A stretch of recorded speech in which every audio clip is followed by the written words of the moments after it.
அதெல்லாம் 2 பேர் மட்டும். ஐ மீன் உங்களுக்கு தேவைப்பட்டா ஓகே. பட் அந்த லிங்க் கிளிக் பண்ணீங்கன்னா, ரிக்வெஸ்ட் எனக்கு வரும் அப்ரூவ் பண்ண சொல்லி. ஐ திங்க் உங்க கிளாஸ் நல்லா கவனிக்கிறீங்கன்னா ஓகே. ஒருவேள உங்களுக்கு கிளாஸ் மிஸ் ஆகுது அப்படின்றபோது, அந்த லிங்க் கிளிக் பண்ண உடனே எனக்கு அப்ரூவ் வரும். நான் குடுக்கும்போது நீங்க அந்த வீடியோஸ்லாம் ஐ மீன் லெக்சர் வீடியோஸ் நீங்க பார்க்கலாம். இல்ல நான் டைரக்ட் கிளாஸ் பண்றது ஓகேன்னா, நீங்க ஒண்ணும் பிரச்சனை இல்ல. Just just sharing this information.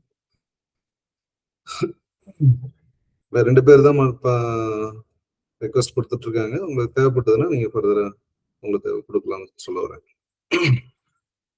Okay. Imperfects shape and dimension. So இப்போ வந்து நம்ம அண்டர் கட் அதோட கண்டினியூஷனா பார்க்கலாம்.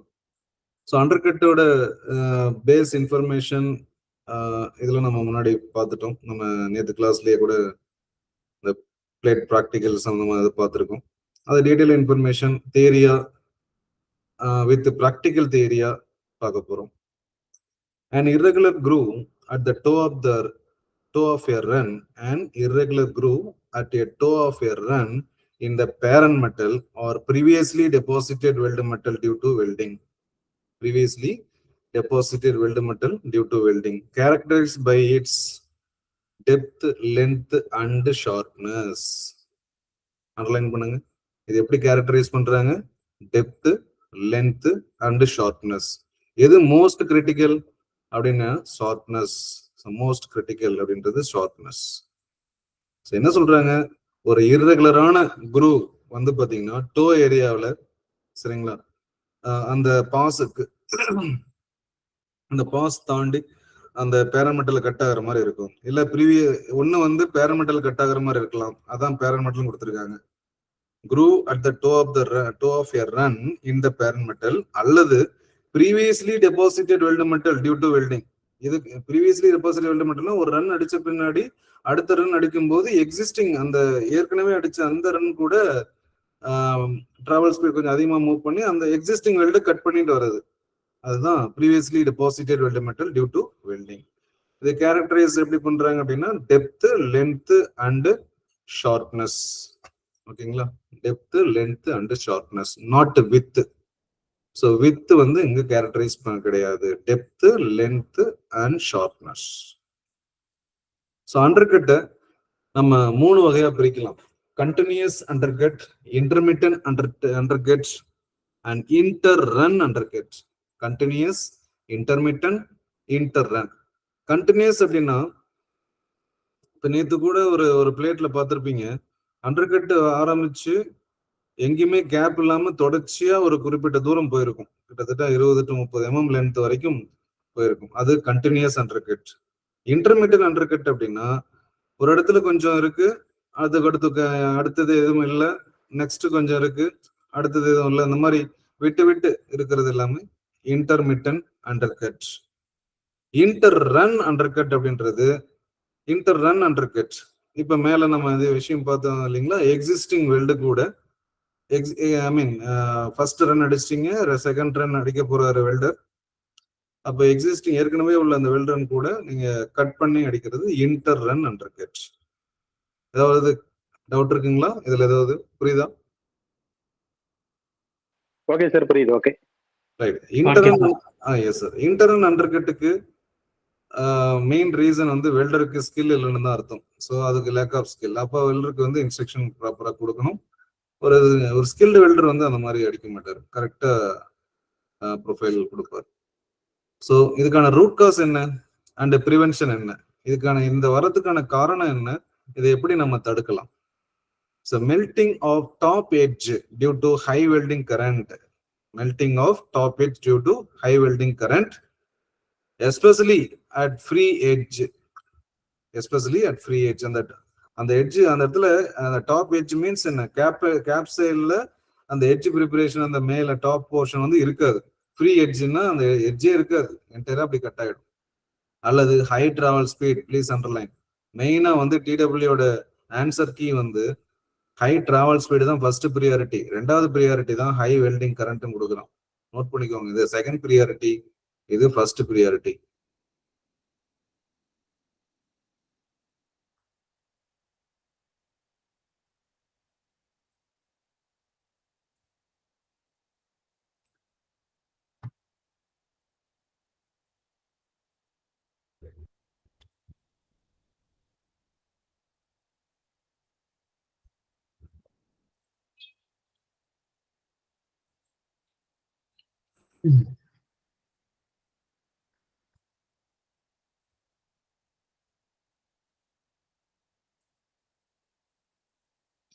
நோட் பண்ணிட்டீங்களா? நோட் பண்ணிட்டேன் சார். ரைட். இது எப்படி தடுக்கலாம்? Reduce the power input. Power input, பவர்னா nothing but heat. Reduce the heat input. அடுத்து especially approaching a free edge where overheating can occur. எங்க ஓவர் ஹீட் ஆகுதோ அந்த இடத்துல, இப்போ நீங்க டிராவல் பண்ணிட்டே வரீங்க, சம்டைம்ஸ் பவர் கொஞ்சம் அதிகமா அந்த இடத்துல தேவைப்படுது, அப்போ அந்த இடத்துல யூஸ் பண்ணலாம். இப்போ மற்ற இடத்துல தேவை இல்லை, அப்போ உடனே பவர் ரெடியூஸ் பண்ணிக்கலாம். So okay, reduce the power input especially approaching a free edge where the overheating can occur. So அண்டர்கட்டுக்கான மெயின் காஸ் இந்த first chapter, first table, I mean table first point முடிஞ்சிடுச்சு. அடுத்து attempting a fillet weld. ஒருவேளை நீங்க fillet weld அடிக்க போறீங்க அப்படின்னா, பர்டிகுலரா பிபி பொசிஷன்ல with leg length greater than 9 mm போகும்போது கண்டிப்பா அண்டர்கட் ஏற்பட வாய்ப்பு இருக்கு. ஏன்னா லெக் லென்த் வந்து 9 mm மேல போகும்போது அப்ப என்ன ஆகும்? பேரமெண்டல் சேர்ந்து கட் ஆகும். அதாவது பேரமெண்டல் எங்க கட் ஆகும்? டாப் மெம்பரேன் இருக்கு இல்லைங்களா, பர்பெண்டிகுலர் மெம்பரேன், அதுல கட் ஆகும். அண்ட் பாட்டம் மெம்பரேன்ல ரெண்டுலயுமே கட் ஆகும். சரிங்களா? Attempting a fillet weld in horizontal vertical, that is PB position with length greater than 9 mm. So weld in the flat position or use multi-run techniques. என்ன சொல்லிட்டாங்க? அப்போ அந்த flat position யூஸ் பண்ணுங்க, இல்ல அப்படின்னா மல்டி-ரன் டெக்னிக் யூஸ் பண்ணுங்க. ஒரு single லேயருக்கு பதிலா, ஏன்னா சிங்கிள் லேயர் பண்ணும்போது தானே வந்து top membrane and bottom membrane சேர்ந்து உங்களுக்கு மெல்ட் ஆகிறதுக்கான சான்சஸ் இருக்கு. அப்போ மல்டி-ரன் யூஸ் பண்ணும்போது கரெக்டான ப்ரொஃபைல் வந்து கிடைச்சிடும். அப்போ அண்டர்கட் வந்து ரெடியூஸ் ஆகும். அப்போ பிபி பொசிஷன் பதிலாக ஃபிளாட் பொசிஷன் அடிக்க சொல்றாங்க அண்ட் மல்டி ரன் யூஸ் பண்ண சொல்றாங்க. அல்லது ஒன்னே ஃபிளாட் பொசிஷன் இல்லாட்டி மல்டி ரன் டெக்னிக்ஸ். அடுத்து excessive weaving or incorrect weaving. Excessive weaving வந்து ரொம்ப எக்ஸஸா இருக்கிறதுனாலும் காரணம். எக்ஸசிவ் வீவிங் நத்திங் பட் என்ன? எக்ஸசிவ் வீவிங் நத்திங் பட் என்ன? Travel speed. ஓகேங்களா? இந்த இடத்துல ஒரு வேர்டு வந்து எக்ஸசிவ் வீவிங்னாலும் டிராவல் ஸ்பீட்னா என்ன? இப்ப வீவிங் வந்து ஒரு சஃபிஷியன்ட் லெவல் தான் இருக்கணும். எக்ஸசிவ் வீவிங்ன்ற போது அது அண்டர் கட்டாக தானே செய்யுது. இப்போ 3 டைம்ஸ் ஆஃப் எலக்ட்ரோடயான் எதுக்கு சொல்றோம்? நம்ம போன கிளாஸ்ல சொல்லியிருந்தோம். வீவிங் வித் எவ்வளவு இருக்கணும்? என்ன ராடு டயாமீட்டரோ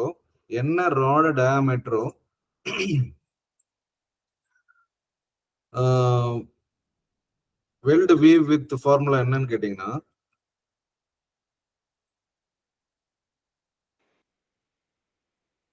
ஓகேங்களா, வெல்ட் வீவ் வித் அப்படின்றது 3 டைம்ஸ் ஆஃப் எலக்ட்ரோடயா.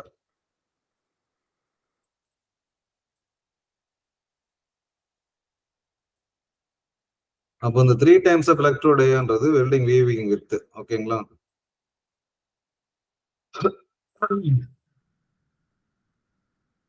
அப்படின்னா என்ன அப்படின்னா, ஒரு சிங்கிள் வீவ் அடிக்கிறாங்க அப்படின்னா, ஒரு சிங்கிள் வீவ் வந்து எலக்ட்ரோடயா என்ன டயாமீட்டரோ அதோட 3 டைம்ஸ் தான். ஃபார் எக்ஸாம்பிள் 3 mm தான் எலக்ட்ரோடயான்னு கேட்டீங்கன்னா, ஒரு சிங்கிள் பாஸ் இருக்கு இல்லைங்களா, அந்த மாதிரி ஒரு சிங்கிள் பாஸ், இது இந்த மாதிரி ஒரு சிங்கிள் பாஸ் இப்படி அடிக்கிறாங்க அப்படின்னா, இந்த இதோட வீவ், இதுதான் வீவ். ஓகேங்களா? இதோட வித்து வந்து எவ்வளவு இருக்கணும் அப்படின்னு பார்த்தா, மெஷர் பண்ணீங்கன்னா இந்த வித்து வந்து எவ்வளவு இருக்கணும்? 9 mm தான் இருக்கணும். 3 டைம்ஸ் ஆஃப் எலக்ட்ரோடயா. 3 டைம்ஸ் ஆஃப் எலக்ட்ரோடயா இருக்கணும். இந்த ஒரு சிங்கிள் வீவிங் இந்த மாதிரி வரும் இல்லையா, அந்த மாதிரி. ஸோ அந்த வீவிங்கோட அந்த வித்து 3 டைம்ஸ் ஆஃப் எலக்ட்ரோடயா. உங்களோட டோட்டல் லென்த் வந்து இது வரைக்கும் இருக்கு. உங்களோட டோட்டல் லென்த் இது வரைக்கும் இருக்கு. ஓகேங்களா? அதுல எவ்வளவு அடிச்சிருக்கீங்க? பாதி அடிச்சிருக்கீங்க. அப்ப என்ன பண்ணணும்? ஆக்சுவலி என்ன சொல்றாங்க அப்படின்னா, இந்த என்டையர் லென்த்துக்கும் இப்படி இந்த மாதிரி என்டையர் லென்த்துக்கும் வீவிங் அடிச்சிடக்கூடாதுன்றாங்க. அப்ப என்ன பண்ணும்? பாதி பாதியா பிரிச்சு அடிக்கணும். அந்த மாதிரி எக்ஸிஸ்டிங், இந்த மாதிரி எக்ஸிஸ்டிங்ல இப்படி சேர்ந்து இப்படி வரும்போதுதான் இங்கேயும் ஒரு அண்டர் கட் ஏற்படுதுன்றான். அப்படிதான் எக்ஸிஸ்டிங் வெல்டு கூட கட் ஆகிறது தான் அது. இப்ப நான் காமிக்கிறேன் இல்லையா, இது இந்த மாதிரி வரக்கூடாது. ஸோ கரெக்டா இன்டர் பாஸ் கிளீன் பண்ணிட்டு கரெக்டா அடிக்கணும். ஸோ இது ஜஸ்ட் ஒரு சாம்பிளுக்காக உங்களுக்கு காமிச்சிருக்கேன். ஓகேங்களா? ஸோ வெல்டோட ப்ரொஃபைல் வந்து ஈவனா இருக்கணும். அது வெல்டிங்கோட ஏதோ மவுஸ்ல கொடுக்கும்போது அப்படி தெரியுது. ப்ராப்பர் அந்த ஹேண்ட் மூவ்மெண்ட்டே உங்களுக்கு எக்ஸ்பீரியன்ஸ் சொல்லிட்டு அந்த ஹேண்ட் மூவ்மெண்ட்டே கரெக்டாக பண்ணணும். Right. Excessive or incorrect weaving. Okay, என்ன பண்றாங்க அடுத்து? Reduce the weaving width. கவனிச்சிங்களா? வீவிங் வித் நான் உடனே சொல்லிட்டான். ஆர் ஸ்விட்ச் டு மல்டி ரன். ஒன்னு வீவிங் வித் ரெடியூஸ் பண்ணணும், இல்ல மல்டி ரன் அடிக்கணும். இந்த எக்ஸசிவ் வீவிங்கான கரெக்டான டேர்ம் இதுதான். வெல்டோட வீவிங் வித் மேக்ஸிமம் எல்லா ப்ராஜெக்ட்லயும் ஃபாலோ பண்ணக்கூடியது இது மட்டும்தான். இது 3 மென்ஷன் பண்ணிடுவாங்க.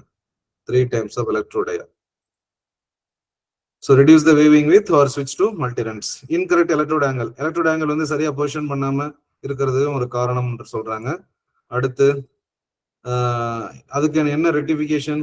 Direct arc towards thicker member. எங்க திக்னஸ் அதிகமா இருக்கோ அந்த அங்க ஆர்க் டைரக்டா நம்ம கொடுக்கலாம், தின்னர் மெம்பர்ல இல்லாம. Incorrect shielding gas. MAG metal active gas எடுத்துட்டீங்க அப்படின்னா சரியான சீல்டிங் கேஸ் செலக்ஷன் பண்ணாம இருக்கிறது ஒரு காரணம். அதனால undercut ஏற்படுதுன்றாங்க. Ensure correct gas mixture for material type and thickness. So material type and thickness பொறுத்து கரெக்டான gas mixture நம்ம எடுக்கணும். Okay, MAG welding when will MAG எடுக்கும்போது ஆக்டிவ் கேஸ் இல்லாட்டி கேஸ் மிக்சர்னாவே அது ஆக்டிவ் கேஸ் தான். அடுத்து care must be taken during weld repairs of undercut to control the heat input. So ஒருவேளை நீங்க வெல்டிங் ரிப்பேர் பண்றீங்க, ஒரு ஆன் சைட்ல ஒரு வெல்டர் ரிப்பேர் பண்றீங்க அப்படின்னா அங்க அண்டர்கட் இல்லாம ரொம்ப பாத்துக்கணும், ரொம்ப இம்பார்ட்டன்ட். ஏன்னா விஷுவல் இன்ஸ்பெக்ஷன் ரொம்ப கேர்ஃபுல்லா பார்க்கணும். Care must be taken during welder repairs of undercut to control the heat input. Okay, if the bead of a repair weld is too small. Okay, repair வெல்டோட bead சரிங்களா, bead ரொம்ப சின்னதா இருந்தது அப்படின்னா, ரொம்ப சிறிதா இருந்தது அப்படின்னா, அது cooling rate the following welding will be excessive. Okay, and the parent metal may be increased hardness and the weld susceptible to hydrogen cracking. நம்ம பார்த்த அதே கான்செப்ட் தான். weld bead, if the weld bead of repair is weld small, weld is too small, cooling rate ரொம்ப அதிகமா இருக்கும், fast cooling. ஏன்னா அந்த weld bead repair bead ரொம்ப கம்மியா இருந்ததுன்னா ஈஸி ஃபாஸ்ட் கூலிங் ஆகும். ஃபாஸ்ட் கூலிங்னாவே ஹார்ட்னஸ் இன்க்ரீஸ் ஆகும். ஹார்ட்னஸ் இன்க்ரீஸ்னாவே பிரிட்டில்னஸ் ஆகும். Brittleness nothing but crack. அதாங்க சொல்றாங்க. அந்த டேர்ம் தாங்க பாருங்க சுத்தி வளைச்சு சொல்லியிருக்காங்க. If the weld bead, okay, the weld bead of repair weld is too small, okay, the cooling rate of the welding will be excessive. ரொம்ப அதிகமா இருக்கும். தட் இஸ் ஃபாஸ்ட் கூலிங் சொல்றாங்க. அடுத்து the parent metal may have an increased hardness. அப்ப hardness carbon percentage increase ஆகும். fast cooling நாவே carbon percentage increase ஆகும் and hardness automatically increase ஆகும். அதுக்கப்புறம் brittleness nothing but crack, that is susceptible to hydrogen cracking. HICC susceptible அப்படின்னா it's most possible அப்படின்ற. susceptible nothing but possibility, ரொம்ப high chance அப்படின்னு சொல்லலாம். high chance. Hydrogen cracking nothing but HICC, hydrogen induced cold cracking. Do you have any doubt in this information, sir? Any doubt, sir?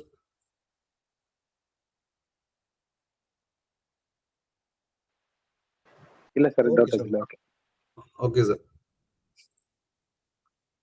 எல்லாம் லிசனிங்ல தானே இருக்கீங்க? இத கேட்ட உடனே ரொம்ப லேட்டா பதில் வருது. இல்ல இல்ல சார், லிசனிங் சார். நோட் பண்ணிட்டு இருந்தேன். Right sir, fine. அடுத்து excess weld metal. Excess weld metal அப்படின்னு பார்த்தோம்னா நம்ம ஏற்கனவே நேத்து கிளாஸ்லயே பார்த்தோம். எக்ஸஸ் வெல்ட் மெட்டல் அப்படின்றது இந்த பேரண்ட் மெட்டல் சர்ஃபேஸ்ல இருந்து அந்த செக்ஷன் திக்னஸ்ல இருந்து மேல ரைஸ் ஆகிறது எல்லாமே எக்ஸஸ் வெல்ட் மெட்டல் தான். அதனாலதான் நம்ம எக்ஸஸ் வெல்ட் மெட்டல் இது நாட் அ டிஃபெக்ட்னு நம்ம சொல்றோம். இது டிஃபெக்ட் கிடையாது. எப்போ வித்தின் த அக்செப்டபிள் லிமிட்ல இருக்கும்போது, அது பியாண்ட் த லிமிட்ல பியாண்ட் த லிமிட் இருக்கும்போது தான் அப்ப நம்ம டிஃபெக்டா கன்சிடர் பண்றதா நம்ம டிஸ்கஸ் பண்ணிருந்தோம். So excess welded metal is extra metal, okay, that produces excessive convexity in the fillet welds and weld thickness greater than the parent metal plate in the butt weld. ஓகேங்களா? அப்போ fillet weldல என்ன எப்படி produce ஆகுது? Excessive convexity. ஓகேங்களா? fillet weldல excessive convexity and weld thickness ரொம்ப improve ஆகுது. Parent மெட்டலோட பிளேட் திக்னஸை விட இம்ப்ரூவ் ஆகுது பட்வெல்ல. அப்போ பட்வெல்ல வெள்ள திக்னஸ் ரொம்ப அதிகமா இருக்கு when compared to parent metal. Fillet well எடுத்துக்கிட்டீங்க அப்படின்னா எக்ஸசிவ் கான்வெக்சிட்டி அப்படின்னு சொல்றாங்க. It is rewarded as an imperfection only. கவனிச்சிங்களா? இப்ப சொன்ன அதே பாயிண்ட் தான். It is rewarded imperfections only when the height of the excess welded metal is greater than specified limit. ஓகேங்களா? எப்போ வரைக்கும் எக்ஸஸ் வெல்டு மெட்டலோட ஹைட் வந்து அந்த ஸ்பெசிஃபைட் லிமிட்டை தாண்டாத வரைக்கும் இது இம்பர்ஃபெக்ஷன் தான். அதை தாண்டிடுச்சு அப்படின்னா at is defect. Is it clear sir? Clear sir, clear. Right, please underline that particular point. Sir அந்த பட் வெல்ட் மட்டும் ஆக்சுவலா நம்ம மெட்டல் பிளேட்டோட திக்னஸ் பேஸ் பண்ணி நம்ம டிட்டர்மைன் பண்ற மாதிரி இருக்குமா சார்? என்ன சார் புரியல? இல்ல இந்த எக்ஸசிவ் வெல்டுங்கிறது பட் வெல்டுக்கு மட்டும் நம்ம பிளேட்டோட திக்னஸ் பேஸ் பண்ணி டிசைட் பண்ற மாதிரி இருக்குமா சார்? எஸ் அப்சல்யூட்லி கரெக்ட் தான். அது ஏஎஸ்எம்இ கோட்லாம் தெளிவா கொடுத்திருக்காங்க. Okay sir. புரியுதுங்களா? அது ஏஎஸ்எம்இ எல்லாம் தெளிவா கொடுத்திருக்காங்க சார். ஏஎஸ்எம்இ பி 31.3 எல்லாம் கொடுத்திருக்காங்க. இவ்வளவு திக்னஸ்க்கு இவ்வளவு ஹைட் தான் இருக்கணும்னு சொல்லி கொடுத்திருக்காங்க. Okay sir.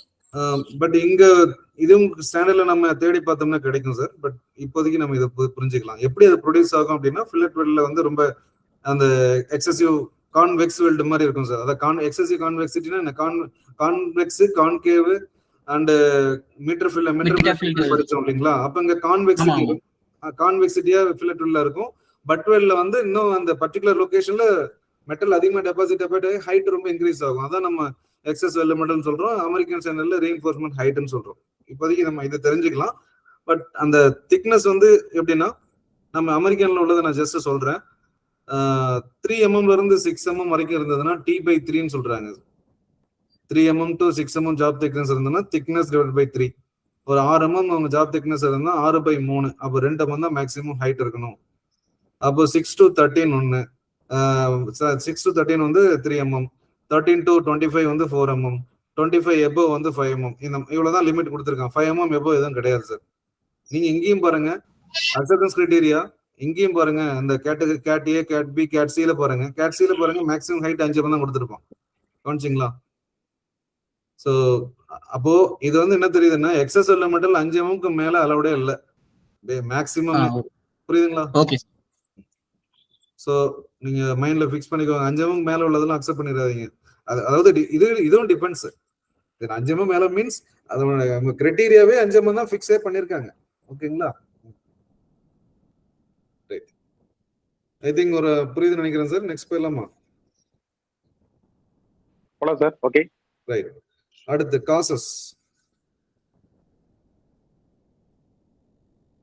Causes and prevention. Excess arc energy. அப்போ ஆர்க் எனர்ஜி ரொம்ப அதிகமா இருக்கிறது ஒரு காரணம். ஓகேங்களா?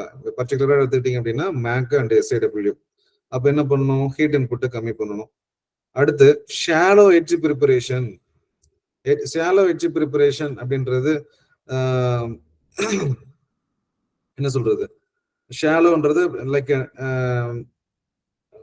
என்ன சொல்லலாம், எட்ஜ் ப்ரிப்பரேஷன் வந்து பாத்தீங்கன்னா கொஞ்சம் வைடா இதா இருக்கு. அதனால ஈஸியா வந்து மெட்டல் ஃபில் ஆயிட்டு மேல வந்ததுன்னு வச்சுக்கோங்களேன். அப்ப ரொம்ப டீப்பா இருக்கணும்னு சொல்ல வராங்க. Deep and edge preparation.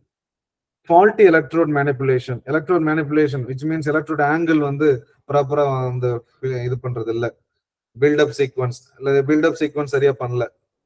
ஒண்ணு அந்த பில்டப் பண்ணக்கூடிய top cap of the weld அடிக்கும் போது ப்ராப்பர் பில்டப் சீக்வன்ஸ் பண்ணல, இல்ல எலக்ட்ரோட ஆங்கிள் வந்து ப்ராப்பரா பொசிஷன் பண்ணல. அதுக்கு என்ன செய்யணும்? வெல்டர் ஸ்கில் வந்து கிடையாது. So improve the welder skill. அடுத்து எலக்ட்ரோட சைஸ் வந்து ரொம்ப இம்பார்ட்டன்ட் சார். ரொம்ப இம்பார்ட்டன்ட் இந்த விஷயம் பாருங்க. எலக்ட்ரோட சைஸ் ரொம்ப இம்பார்ட்டன்ட் சார். நீங்க ரூட் பாஸ் அடிக்கிறீங்க அப்படின்னா இருக்கிறதுலே எது லோயஸ்ட் டயாமீட்டரோ அதை யூஸ் பண்ணணும். பில்லிங்ல நீங்க இஷ்டத்துக்கு யூஸ் பண்ணலாம். இஷ்டத்துக்கு மீன்ஸ் WPSல உள்ளதான் எல்லாமே யூஸ் பண்ணணும். இஷ்டத்துக்கு மீன்ஸ் நான் என்ன மீன் பண்றேன் அப்படின்னா கொஞ்சம் ஹை டயாமீட்டர் யூஸ் பண்ணலாம். இது எல்லாமே WPS தான் சொல்றது. அப்பார்ட் ஃப்ரம் WPS சொல்லும் போது அந்த வேர்டு வருதுன்னு வச்சுக்கோங்களேன். எல்லாமே WBS தான். ஸோ WBSல என்ன எலக்ட்ரோடு சைஸ் யூஸ் பண்றாங்க பண்ணியிருக்காங்களோ அதை தான் யூஸ் பண்ணணும். So which means root and hot வந்து பார்த்தீங்கன்னா லோ டயாமீட்டர், ஃபில்லிங் வந்து high diameter, capping low diameter. அவ்வளவுதான். கேப்பிங் எப்பவுமே லோ டயாமீட்டர் தான் யூஸ் பண்ணணும். ஹை டயாமீட்டர் யூஸ் பண்ணா எக்ஸஸ் மெட்டல் ரொம்ப அதிகமா டெபாசிட் ஆகும். கேப்பிங்ல பர்டிகுலரா அங்க பாருங்க, நோட் பண்ணிக்கோங்க சார். பர்டிகுலரா எங்க கேப்பிங்ல மென்ஷன் பண்ணிக்கோங்க. ஃபைனல் பாஸ் ஆர் கேப்பிங்ல எலக்ட்ரோடு சைஸ் எப்பவுமே கம்மியா தான் இருக்கணும். You must ensure it. கண்டிப்பா என்ஷூர் பண்ணிக்கணும் சார், மறந்துடாதீங்க. அவங்க என்ன பண்ணிட்டு இருப்பாங்கன்னா, ஃபில்லிங் அடிச்சிட்டு இருக்கும்போது ஹை டயாமீட்டர் யூஸ் பண்ணிட்டு இருப்பாங்க, அப்படியே ஃபைனலுக்கு அப்படியே யூஸ் பண்ணிப்பாங்க. ஸோ ரொம்ப ஒரு சங்கடப்படுவாங்க மாத்திட்டு இருக்கிறது. ஸோ ஃபைனலுக்கு வந்து என்ன எலக்ட்ரோட் சைஸ் யூஸ் பண்ணணும் கொடுத்துருக்காங்களோ மோஸ்ட்லி லோ டயாமீட்டர் தான் இருக்கும். லோ டயாமீட்டர் யூஸ் பண்ணணும். ஸோ ரெடியூஸ் த எலக்ட்ரோட் சைஸ். அடுத்து டிராவல் ஸ்பீட் டூ ஸ்லோ. அடுத்து ensure correct travel speed is used. Travel speed ரொம்ப ஸ்லோவா இருக்கனால மெட்டல் கண்டிப்பா டெபாசிட் ஆகும். அப்போ கொஞ்சம் இம்ப்ரூவ் பண்ணிக்கணும். டிராவல் ரொம்ப அதிகமா இருந்தாலும் பிரச்சனை, அண்டர் கட் வரும். டிராவல் ஸ்பீட் ரொம்ப கம்மியா இருந்தாலும் பிரச்சனை, மெட்டல் அதிகமா டெபாசிட் ஆகும். அப்போ medium travel speed required. So ensure correct travel speed is used. அடுத்து incorrect electrode angle. Ensure correct electrode angle is used. Wrong polarity used. ஓகேங்களா? ராங் போலாரிட்டி எப்படின்னா டிசி பாசிட்டிவ்க்கு பதிலாக டிசி நெகட்டிவ் யூஸ் பண்ணிடுறாங்க. அந்த மாதிரி இது பிரச்சனை வரும். அப்போ wrong polarity used, that is electro polarity DC negative, MMA SAW. அப்போ என்ன பண்ணணும்? Ensure correct polarity, that is DC positive. Okay, no DC negative must be used for TIG welding. Mostly DC negative நாவே TIG welding இது ஒரு கொஸ்டினாவே கேட்பாங்க. Electrode வந்து எது வந்து melt ஆகுதோ, எலக்ட்ரோடு மெல்ட் ஆகுறது வந்து பாசிட்டிவ். எலக்ட்ரோடு வந்து மெல்ட் ஆகாம இருக்கிறது வந்து நெகட்டிவ். அவ்வளவுதான். சரிங்களா? இதே டங்ஸ்டன்ல வந்து எலக்ட்ரோடு வந்து மெல்ட் ஆகாது, ஒன்லி ஹீட் ஆகும், ஜெனரேட் த கரண்ட். ஓகேங்களா? அது ஆல்ரெடி நேற்று நம்ம பார்த்தோம். Right. The term reinforcement used to designate this feature of the welding is misleading. Very important this point. The term, the reinforcement used to designate this feature of the weld is misleading. American standardல தான் reinforcement சொல்லுவாங்க, British ஸ்டாண்டர்ட்ல அதை excess weld metal சொல்லுவாங்க. அதுதான் சொல்றாங்க. Since the excess metal does not normally produce a stronger weld in a butt joint in ordinary steel, this imperfection can become a problem as an angle of the weld toe can be sharp, leading to an increased stress concentration. Please underline the point. Already நான் சொல்லியிருக்கேன், excess weld metal, undercut, underfill மூணுமே stress concentration factor. Okay, so இதெல்லாம் வந்து toe of the weldல fatigue cracking-க்கான அதை வந்து வழிவகுக்கும். Okay, so at the toe of the weld and fatigue cracking. இந்த paragraph ஃபுல்லாவே அண்டர்லைன் பண்ணிருங்க. இந்த டேர்ம் முதற்கொண்டு நீங்க நல்ல கவனத்துல வச்சுக்கணும். The term reinforcement used to designate this feature of the weld is misleading. அப்போ அந்த reinforcement அந்த டேர்ம் வந்து இங்க யூஸ் பண்ணக்கூடாது. அதுக்கு பதிலா இது வந்து கரெக்டான டேர்ம் வந்து excess weld metal தான் கரெக்டான term. That since the excess metal does not normally produce a stronger weld. Okay, அப்போ எக்ஸஸ் நீங்க நம்ம என்ன நினைச்சுப்போம், மெட்டல் அது ஜெனரலா எல்லாம் பாருங்க, இண்டஸ்ட்ரியில இருக்கவங்க சொல்லுவாங்க, சார் மெட்டல் அதிகமா இருந்தா நமக்கு பிரச்சனை இல்லை தானே, ஸ்ட்ராங் வெல்டு வந்து ஸ்ட்ராங்கா தானே இருக்கும் அப்படின்னு அப்படிதான் சொல்லுவாங்க. அது வந்து ஆக்சுவலி அது ராங் ஸ்டேட்மெண்ட் சொல்ல போனா. So since the excess metal does not normally produce a stronger weld in a butt joint in a ordinary steel, அப்போ மெட்டல் அதிகமா டெபாசிட் ஆகுறதுனால வெல்டு ஸ்ட்ராங் கிடையாது, அது ஸ்ட்ரெஸ் கான்சென்ட்ரேஷன் எஃபெக்ட். அந்த இடத்துல ஏதாவது லோடு வந்து ஆக்ட் ஆகும்போது அதோட லைஃப் வந்து ஒரு 10 வருஷம் அப்படின்னா 2 வருஷத்துலயே அது ஃபெயிலியர் ஆகிறதுக்கு வாய்ப்பு இருக்கு. ஃபார் எக்ஸாம்பிள், நீங்க கரெக்டா அதோட எக்யூப்மெண்டோட லைஃப் வந்து அவ்வளவு வருங்க. இப்போ இந்த வெல்டு மேல வந்து ஒரு லோடு ஆக்ட் ஆகும்போது டெஃபினட்டா ஃபெயிலியர் நடக்கும். அந்த 5 வருஷம்னா பாதிக்கு வச்சுக்கோங்க, சாரி 10 வருஷம்னா 5 வருஷத்துல ஃபெயிலியர் நடக்க வாய்ப்பு இருக்கு. So this imperfection can become a problem as an angle of the weld toe. அப்போ அதனாலதான் வந்து நம்ம ஏற்கனவே இதை பார்த்திருப்போம், எக்ஸஸ் வெல்டு மெட்டலோட ஆங்கிள் வந்து எவ்வளவு இருக்கு, ஒரு 80 அதிகமா இருக்கும்போது 80 கிட்ட நம்ம பார்த்தோம் ஒரு பிக்சர்ல இல்லைங்களா, 80 கிட்ட பார்த்திருப்போம். இது அந்த செகண்ட் சாப்டர் வந்து ஸ்லைட்ல பார்த்திருப்போம். இதுவே 20 to 30 அதுதான் வந்து பிளெண்டிங் ஆங்கிள். அதுக்கு பேர் என்ன ஆங்கிள்னு சொல்லுவோம், blending angle, to blend angle அப்படின்னு சொல்லுவோம். டோ பிளெண்ட் ஆங்கிள், அந்த to blend angle 20 to 30 degree நம்ம மெயின்டைன் பண்ணணும் அப்படின்னு சொல்லி நம்ம படிச்சிருக்கோம். எப்படி மெயின்டைன் பண்ணுவோம், எக்ஸஸ் வெல்டு மட்டும் வந்து கரெக்டா என்ஷூர் பண்ணி நம்ம வச்சுக்கிட்டோம் அப்படின்னு சொன்னா இந்த டோ பிளெண்ட் ஆங்கிள் கரெக்டா கிடைச்சிரும். நம்ம ஆல்ரெடி டிஸ்கஸ் பண்ணிருக்கோம் இல்லையா சார், கரெக்ட்டுங்களா? Okay sir, okay. Fine. So this imperfection can become a problem as an angle of the weld toe and can be sharp leading to an increased stress concentration at the toe of the weld and fatigue cracking. இதெல்லாம் fatigue cracking possible பாருங்க, stress concentration and combined with lead with fatigue cracking, அதாவது undercut, underfill and excess weld metal. Any doubt sir, excess weld metal clear? Clear sir, okay. Right. Next, excess penetration. Projection of the root penetration bead beyond the specified limit. Beyond the specified limit, local or continuous. That is a local or continuous. Anybody give the answer, please? What is that? Local. Continuous na okay. Local na. Sir ஏதாவது ஒரு சின்ன ஸ்பாட்ல மட்டும் வரும் sir. S, ஒரே ஒரு இடத்துல ஒரு பர்டிகுலர் ஸ்பாட்ல தான் அங்க இருக்கிற மாதிரி இந்த பர்டிகுலர் ஸ்பாட்ல மட்டும் இருக்கிறது லோக்கல். என்டையர் லென்த்தும் வர்றது வந்து கண்டினியூஸ் சொல்லலாம். லைக் ப்ரொஜெக்ஷன் மேல மீன்ஸ் வெல்டு ஃபேஸ்ல வெல்டிங் அடிக்கும் போது ரெண்டு மெட்டலும் ஃபியூஸ் ஆகி, அதாவது ரெண்டு பேரன் மெட்டலும் ஃபியூஸ் ஆகி தென் அதோட ப்ரொஜெக்ஷன் எல்லாம் அப்படியே ஒப்பி வரும் இல்லைங்களா, லைக் என் மாதிரி வச்சுக்கோங்களேன், இந்த மாதிரி இப்படி என் மாதிரி வருதுன்னு வச்சுக்கோங்களேன், அதுதான் அங்க சொல்ல வராங்க projection. So projection of the root penetration bead beyond the specified limit, local or continuous. காரணம் என்ன, ஹீட் இன்புட் வந்து ரொம்ப அதிகமா இருக்கிறது காரணம். அப்ப reduce the arc voltage, welding current, increase the travel speed. Incorrect weld preparation, that is excessive root gap. நம்ம அங்க பார்த்தோம் இல்லைங்களா, அதே கான்செப்ட் தான் முன்னாடி பார்த்திருப்போம் இல்லைங்களா, லேக் ஆஃப் பெனட்ரேஷன் சம்திங் அந்த இதுல அதுக்கு சொல்லியிருப்பாங்க. ஸோ இன்கரெக்ட் வெல்டு ப்ரிப்பரேஷன், அதாவது எக்ஸசிவ் ரூட் கேப் ரொம்ப அதிகமா இருக்கிறது. தின் எட்ஜ் ப்ரிப்பரேஷன் ரொம்ப கம்மியா இருக்கிறது. ஓகே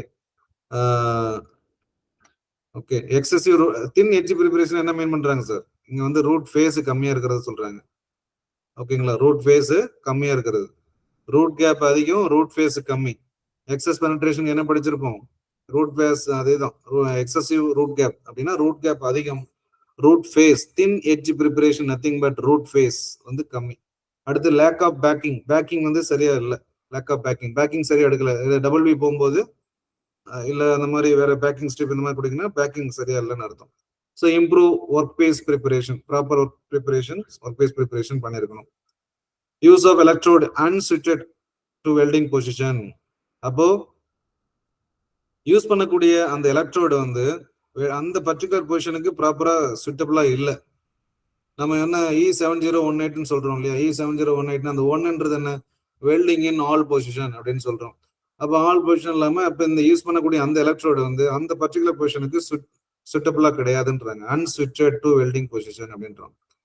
சரிங்களா, use of electrode, use correct electrode for position, அந்த பர்டிகுலர் பொசிஷனுக்கு கரெக்டான அந்த பொசிஷனுக்கு கரெக்டான எலக்ட்ரோடு யூஸ் பண்ணுங்க. அடுத்து lack of welder skill, excess பெனட்ரேஷனுக்கு எல்லாம் காரணம் வந்து வெல்டர் ஸ்கில் தான். அப்ப என்ன செய்யணும், மெயினா ரீட்ரைன் த வெல்டர். ஆனா ஃபர்ஸ்ட் ப்ரியாரிட்டி என்ன, இந்த ரீசன் தான் சொல்லுவாங்க, excessive root gap and small root face. சரிங்களா, இதுதான் மெயினா பார்ப்பாங்க, இதுதான் எக்ஸஸ் பெனட்ரேஷனுக்கு காரணம். மற்றது வந்து வெல்டர் ஸ்கில்னு நம்ம அடுத்து சொல்லலாம். So next point, the maintenance of a penetration bead of uniform dimension requires a great deal of skill. கவனிச்சிங்களா, இதுல என்ன பிரச்சனை அப்படின்னா, நீங்க வந்து வெல்டரோட ஸ்கில் தான் மெயின். நீங்க அங்க வெல்டிங் மேல வெல்டு ஃபேஸ்ல அடிக்கும் போது கரெக்டான வெல்டு பீடு, அந்த கரெக்டான சஃபிஷியன்டான வெல்டு பீடை மெயின்டைன் பண்றது தான் கிரேட் டீல் ஆஃப் ஸ்கில்ன்ட்டான். சரிங்களா, the maintenance of penetration bead அதுதான் டஃப் வெல்டு. ஏன்னா வெல்டரோட குவாலிஃபிகேஷன் விஷயமே அதுதான். ப்ராப்பரா பெனட்ரேட் ஆகி வரணும், பிளஸ் 2 பிளேட்டும் ஃபியூஸ் ஆகணும். The maintenance of penetration bead of uniform dimension requires a great deal of skill, particularly in pipe butt welding. ஏன்னா பட் வெல்டிங் ஏன் ப்ரிஃபர்டு டிசைன் இன்ஜினியர்ஸ் வந்து டிசைன் வேலிடேஷன்லயே பண்ணிடுவாங்க. High pressure high temperature application எல்லாமே but welding தான். அப்போ but welding pressure parts எல்லாம் எடுக்கும்போது கண்டிப்பா வந்து root penetration is very important. அதுதான் இங்க சொல்ல வராங்க. அதனாலதான் பைப் வெல்டர்ஸ்லாம் ரொம்ப சீரியஸா அந்த WQT ஃபாலோ பண்ணுவாங்க. So this can be made more difficult if there is restricted access. பாத்தீங்களா, ரெஸ்ட்ரிக்டட் ஆக்சஸ்னா ஆப்போசிட் சைட்ல ஆக்சஸ் இல்லாத பட்சத்துல. This can be made for more difficult if there is restricted access to the weld or narrow preparation. So permanent or temporary backing posts can assist in the control of penetration. இது ஒரு purpose என்ன அப்படின்னு சொல்லி question கேட்டாங்கன்னா அதை note பண்ணிக்கோங்க. ஏற்கனவே படிச்சிருக்கோம். பெனட்ரேஷன் கண்ட்ரோல் பண்றதுக்கு என்ன நம்ம யூஸ் பண்ணுவோம், பேக்கிங் ஸ்ட்ரிப் ஆர் பேக்கிங் பார் அப்படின்னு யூஸ் பண்ணுவோம். அது டெம்பரவரி ஆர் பெர்மனன்ட் ரெண்டு இருக்கு. டெம்பரவரி அது வந்து ஒன்ஸ் வெல்டிங் கம்ப்ளீஷன் ஆன பிறகு ரிமூவ் பண்ணிக்கலாம். பெர்மனன்ட் வந்து அதுதான், அதை அப்படியே யூஸ் பண்ணும்போது இன் சர்வீஸ்ல வந்து கிரிவாய்ஸ் கரோஷன் ஏற்பட வாய்ப்பு இருக்கு. வேற ஏதாவது என்டிடி மெத்தட நம்ம பண்ண முடியாது அப்படின்னு நம்ம ஏற்கனவே படிச்சிருக்கோம். ஐ திங்க் ஞாபகம் இருக்குன்னு நினைக்கிறேன், இல்லைங்களா சார்? அந்த பேக்கிங் ஸ்ட்ரிப் என்ன சார் டவுட்? இல்ல அந்த பேக்கிங் ஸ்ட்ரிப்ல நம்ம படிச்சிருக்கோம்னு சொன்னேன் sir. Yes sir correct, super. ஏன் திரும்ப क्वेश्चन கேட்கறேன்னா அது ஞாபகம் வரணும் அவங்களுக்கு, அதுக்கு கேட்கறது. ஃபைன், அப்படி ஞாபகம் இருந்ததுன்னா உங்களுக்கு பிரச்சனை இல்லை, எக்ஸாம் உங்களுக்கு தைரியமா எழுதலாம். ஓவர்லேப். அடுத்து ஓவர்லேப் பாத்தீங்கன்னா imperfection at the toe of the weld caused by metal flowing onto the surface of the parent metal without fusing to it. நம்ம ஏற்கனவே சொல்லியிருப்போம் பாருங்க, வித்தவுட் ஃபியூசிங் டு இட். போன கிளாஸ்ல நான் சொல்லியிருக்கேன், அந்த ஓவர்லேப் எங்க வருதோ அதோட பாட்டம்ல ஃபியூஷன் ஆயிருக்காது. அதனால ஓவர்லேப்புக்கு இன்னொரு பேரு, அதர் நேம் அப்படின்னு சொல்லுவாங்க, லேக் ஆஃப் ஃபியூஷன் அப்படின்னு சொல்லுவாங்க. So imperfection at the toe of the weld caused by metal flowing. metal என்ன ஆகுது sir? flowing on to the surface of the parent metal without fusing it. இதுதான் மெயின் பாயிண்ட். மெட்டல் வந்து flow ஆகி overflow ஆகிட்டு அப்படியே படிஞ்சிருது. ஆனா அது பாட்டம்ல உள்ள அந்த எட்ஜ் வந்து ஃபியூஷன் ஆகிறது இல்லை. அதனாலதான் அதுக்கு பேரு வந்து அதர் டேர்ம் வந்து லேக் ஆஃப் ஃபியூஷன் சொல்றோம். ஸோ நோட் பண்ணிக்கோங்க சார். அதர் டேர்ம் வந்து சம்டைம்ஸ் கொஸ்டின் ஏதாவது மாத்தி வித்தியாசமா கேட்டா கூட நீங்க இதை சொல்லலாம். டெஃபினட்டா இதுல மாற்றமே இல்லை. ஓவர்லேப்புக்கு இன்னொரு டேர்ம் என்ன சொல்றாங்க அப்படின்னு கேட்க மாட்டாங்க, பட் தெரிஞ்சுக்கோங்க லேக் ஆஃப் ஃபியூஷன். ஏன்னா இந்த மாதிரி ரொம்ப சின்ன விஷயம்லாம் கேட்க வாய்ப்பு இல்லை. ஒருவேளை கேட்டாங்கன்னா எழுதிருங்க. Right. Causes prevention, poor electrode manipulation. First point, electrode manipulation வந்து ப்ராப்பரா இல்லை. அப்போ வெல்டர் வந்து ப்ராப்பர் எக்ஸ்பீரியன்ஸ் இல்லை. ஹீட் இன்புட் ரொம்ப அதிகமா இருக்கிறது, கரண்ட் அதிகமா இருந்தா ஓவர்ஃப்ளோ ஆகும். அண்ட் டிராவல் ஸ்பீடு கொஞ்சம் ரொம்ப கம்மியா போறது. ஏன்னா டிராவல் ஸ்பீடு கம்மியா இருந்தா உங்களுக்கு மெட்டல் எக்ஸஸா வரும்ன்றது தெரியும், சரிங்களா? அது பர்டிகுலரா அங்க வந்து பட் வெல்டிங்லயும் நடக்குது, ஃபில்லட் வெல்டிங்லயும் நடக்குது. ஃபில்லட் வெல்டிங்ல உங்களுக்கு பிக்சர் கொடுத்துருக்காங்க அப்படி ஓவர்ஃப்ளோ ஆகி வர்றது. ஆக்சுவலி இது வரைக்கும் இங்கேயே முடிஞ்சிருக்கணும், பட் இங்க வந்து இது வரைக்கும் தாண்டி வந்திருக்கு. ஸோ இதெல்லாம் ஃபுல்லா ஓவர்லாப் ஆயிருக்கு. அடுத்து heat input, high heat input, low travel speed causing surface flow of the fillet weld. அப்போ அதிகமான ஹீட் இன்புட், டிராவல் ஸ்பீடு ரொம்ப கம்மி, அப்போ சர்ஃபேஸ்ல வந்து மெட்டல் வந்து ஃப்ளோ ஆகுது ஃபில்லட் வெல்ல அப்படின்னு சொல்ல வரோம். Reduce the heat input and limit the leg size to 9 mm maximum for single pass. கவனிச்சிங்களா? முக்கியமான point sir, please note this sir. Maybe இது கூட கொஸ்டின் கேட்க வாய்ப்பு இருக்கு. ஒரு ஃபில்லட் வெல்ல மேக்ஸிமம் லெக் லென்த் எவ்வளவு இருக்கணும், லெக் சைஸ் எவ்வளவு இருக்கணும், ஃபில்லட் வெல்ட் சைஸ் எவ்வளவு இருக்கணும்னு கேட்டாங்கன்னா ஒரு சிங்கிள் பாஸுக்கு 9 mm தான் மேக்ஸிமம் இருக்கணும், அதுக்கு மேல போகக்கூடாது. இங்க கூட ஒரு விஷயம் படிச்சிருப்போம், ஞாபகம் இருக்குங்களா? மோர் தான் 9 mm போச்சுன்னா அந்த பிரச்சனை வரும் அப்படின்னு சொல்லியிருக்காங்க. எப்ப என்ன வரும் சார்? அண்டர் கட்டு தானே சார்? ஞாபகம் இருக்குங்களா? ஃபில்லட் லெக் லென்த் மோர் தேன் 9 mm போயிடுச்சுன்னா என்ன வருது? அண்டர் கட் வருதுன்னு சொல்லியிருக்காங்க. அப்போ லெஸ் தேன் 9 mm இருந்ததுதான் அலவுடு. என்ன அலவுடு? எதுக்காக அலவுடு? ஓவர்லேப் வராம இது பண்றதுக்காக, சரிங்களா? So reduce the heat input அல்லது limit leg size to 9 mm maximum for single pass fillet. 9 mm மறந்துடாதீங்க. Right. Incorrect positioning of weld. Electrode இங்க பாருங்க, இப்போ எலக்ட்ரோன் மேனிபுலேஷன் போறா இருந்தாவே அங்க வெல்டிங் பொசிஷனும் போறதா, இதுதான் இன்கரெக்ட் தான் அப்படின்னு அர்த்தம். அடுத்து change to flat position. Wrong electrode coating type resulting into too high fluidity. அப்போ கோட்டிங் டைப் வந்து ராங்கா இருக்கிறதுனால, ராங் எலக்ட்ரோட் கோட்டிங் டைப் ராங்கா இருக்கிறதுனால ஃப்ளூரிட்டி சார், ஃப்ளூரிட்டின்றது அந்த லிக்விட் ஸ்டேட்ல அப்படியே இது இருக்கிறது ரொம்ப ஹை ஃப்ளூரிட்டியா இருக்கும்போது ஃப்ளோயிங் விஸ்காசிட்டி ரொம்ப கம்மி இல்லைங்களா? விஸ்காசிட்டி கம்மியா இருக்கும்போது ஃப்ளோ ப்ராப்பர்ட்டி அதிகம். அப்போ ஓவர் ஃப்ளோ ஆகிட்டு பேஸ் மெட்டல்ல படிஞ்சிருது. So change electrode coating type to a more suitable fast freezing type which is less fluid. freezing சீக்கிரமா ஃப்ரீஸ் ஆகுற மாதிரி உள்ள இதுதான் பார்க்கணும். ஃப்ளூயிட் வந்து கம்மி, ஐ மீன் விஸ்காசிட்டி கொஞ்சம் அந்த இடத்துல கொஞ்சம் கம்மியா இருக்கிற மாதிரி, ஃப்ளோயிங் ப்ராப்பர்ட்டி கம்மியா உள்ளது மாதிரி நம்ம கோட்டிங் டைப் செலக்ட் பண்ணணும்னு சொல்றாங்க. Change the electrode coating type to more suitable fast freezing type which is less fluid. சிறந்து ஓவர்லாப்புக்கு காஸ் என்ன? Poor manipulation, incorrect positioning weld, high heat input. மெயினா இந்த பாயிண்ட் எடுத்துக்கோங்க. High heat input, low travel speed.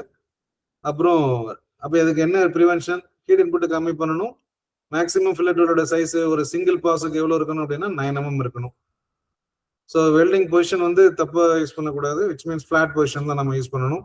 Which means PB position horizontal வெர்டிகலுக்கு பதிலாக நீங்க flat position போகலாம், அந்த மாதிரி சொல்ல வராங்க. சரிங்களா? அடுத்து என்ன சொல்றாங்க? For a fillet weld overlap is option associated with undercut. ஓகேங்களா? இதுதான் முன்னாடி பார்த்தோம். அப்போ அண்டர்கட்டுக்கும் ஓவர்லாப்புக்கும் ஒரு கோரிலேஷன் இருக்கு. அப்போ 9 mm மேல போச்சுன்னா அண்டர்கட்டுக்கான பாசிபிலிட்டி ரொம்ப அதிகம். 9 mm இருந்ததுன்னா பாசிபிலிட்டி கம்மி. அதான் சொல்லுறாங்க. Fillet weld overlap is often associated with undercut as if the weld pool is too fluid. The top of the weld will flow away to produce undercut. கவனிச்சிங்களா? too fluid underline பண்ணுங்க. ரொம்ப ஃப்ளூரிட்டி ரொம்ப அதிகமா இருக்கு.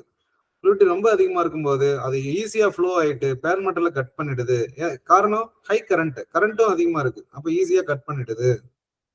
இதே போலதான் சார், இதே போலதான் வந்து எப்படி நீங்க கூட ஒரு கொஸ்டின் கேட்டிருப்பீங்கன்னு நினைக்கிறேன் நேத்து. ஒரு பட்வெல்ல எப்படி சார் ரூட்ல அண்டர் கட் வருது அப்படின்னு கேட்டிருப்பீங்க. காரணம் ஃப்ளூரிட்டி தான். மெட்டல் வந்து பெனட்ரேட் ஆகிட்டு கீழே வரும்போது பேர் மெட்டல் அந்த கட்டாது. இதே காரணம் தான். ஐ திங்க் புரியுதுன்னு நினைக்கிறேன். புரியுதுங்களா சார்? சார் புரியுது. Okay, right sir. So for fillet weld, the overlap is often associated with the undercut as if the weld pool is too fluid, the top of the weld will flow away to produce undercut at the top and overlap at the base. Topலயும் சரி, overlap at the base. அப்படின்னா என்ன?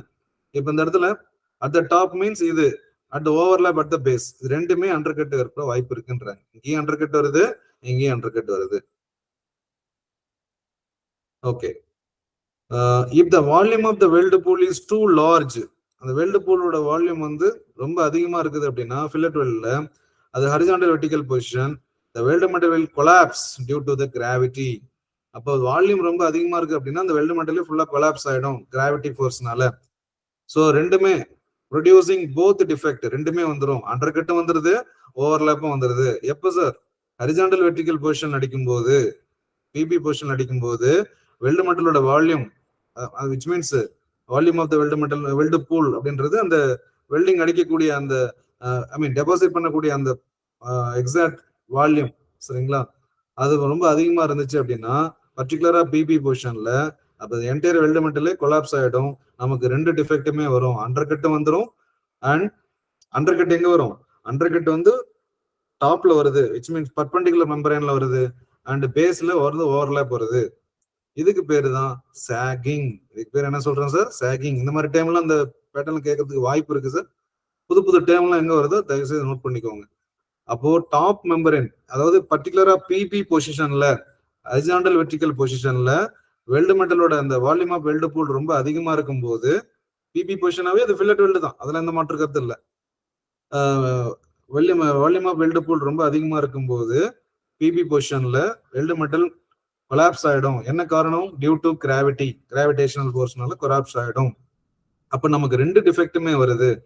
என்னென்ன defect? அப்போ இந்த top மெம்பரேன்ல வந்து பாத்தீங்கன்னா under cut வருது, bottom மெம்பரேன்ல பாத்தீங்கன்னா ஓவர்லேப் வருது. அப்ப இங்க அதான் கொடுத்துருக்கான். இங்க பாருங்க, இங்க ஓவர்லேப் கொடுத்துருக்கான், மேல அண்டர் கட் கொடுத்துருக்கான். இது நல்லா ஜூம் பண்ணி பாத்தீங்கன்னா தெரியும், அண்டர் கட் கொடுத்துருக்கான்.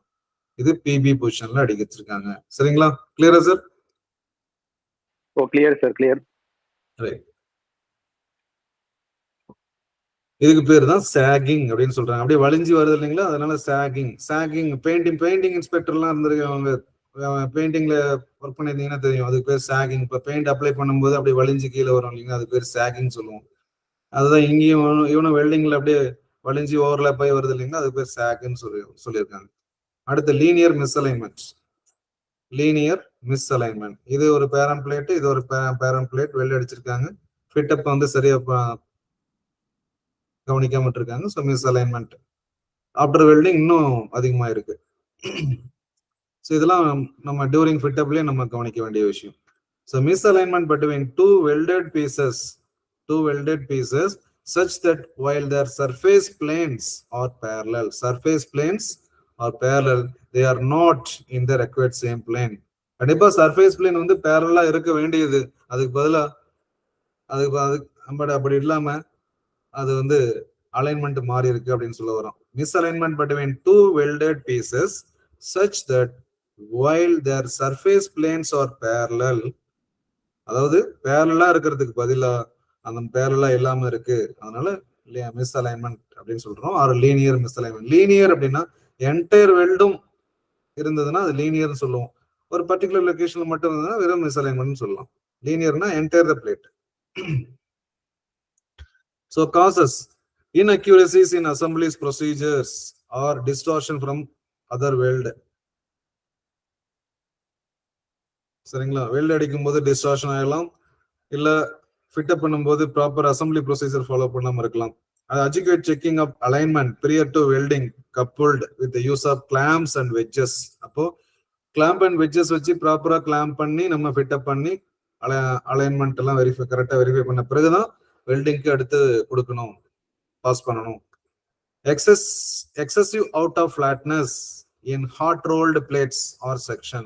Excessive out of flatness விட ரொம்ப அதிகமான இதா இருக்கும்போது, ஹாட் ரோல் கண்டிஷன் இருக்கும்போது இது நடக்கிறதுக்கு வாய்ப்பு இருக்கு. அப்போ check the accuracy of rolled section period to welding. சரிங்களா? அப்போ ரோல்டு செக்ஷன்ஸ் நீங்க வந்து வெல்டிங் பண்றீங்க அப்படின்னா அதோட அக்யூரசி வெரிஃபை பண்ணிட்டு, ஃபிளாட்னஸ் எல்லாம் வெரிஃபை பண்ணிட்டு அடுத்துதான் நீங்க வெல்டிங் பண்ணணும். Misalignment is not a weld imperfection. Note பண்ணிக்கோங்க. ஆக்சுவலி எக்ஸஸ் வெல்ட் மட்டும் இது கிடையாது, இதுவும் கிடையாது. ஐ மீன் மிஸ்அலைன்மெண்ட்டும் கிடையாது.